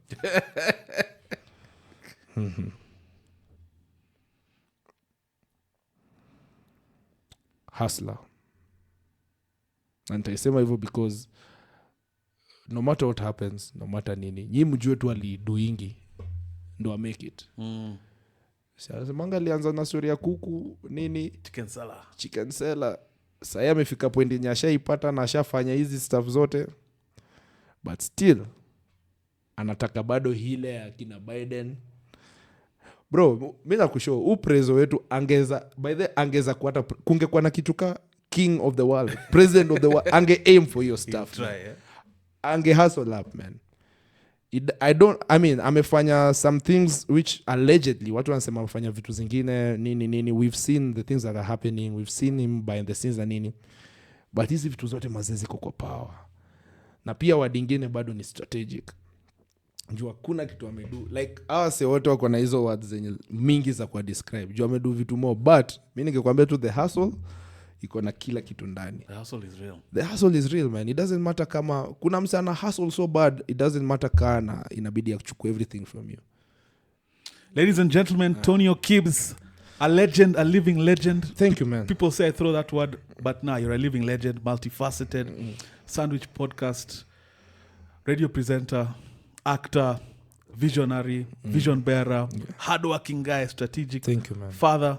What a pleasure it's been, man. Pleasure, man. I look forward to having you on and on, and you have an open invite yeah, to the platform. in fact, right now, kitu nakushoni, Adi, I was thinking about it over the weekend. Oh my God, am I ready to go talk to Eric, man? Because na feel life yangu ata bado sijai scratch vizuri. Na feel kuna time sasa nitarudi, and they'll remember I said it on this episode. There's a time to come back. Sasa kukuambia the story sasa, the success story, ile sasa nimefika ile point nilikuwa nataka kufika. Because kila mtu akona goal yake. I may be the best thing msee ashaiona, but kwangu niko na targets zangu, yani niko on my quest, man. I just open a new chest yenye naona mazee ndani kuna gold and everything, lakini najua mazee natafuta diamonds. It doesn't. Let me tell you, in terms of my whole thing is to humanize the person behind the persona. Don't take it for 1 second that you don't fit the bill. Bro, you are an extraordinaire. Just keep doing what you're doing. Thank you, man. Already you've achieved so much success. Don't forget to smell the roses as you go. That's the problem with Don't us, forget, man. yeah. Because even as it grows bigger and better, cherish every moment. Live in the moment. Enjoy the moment. You're doing great. You inspire me. I love what you guys have been able to do. I love what you're doing. Thank you, man. I don't see that ecosystem without you. So just keep inspiring, man.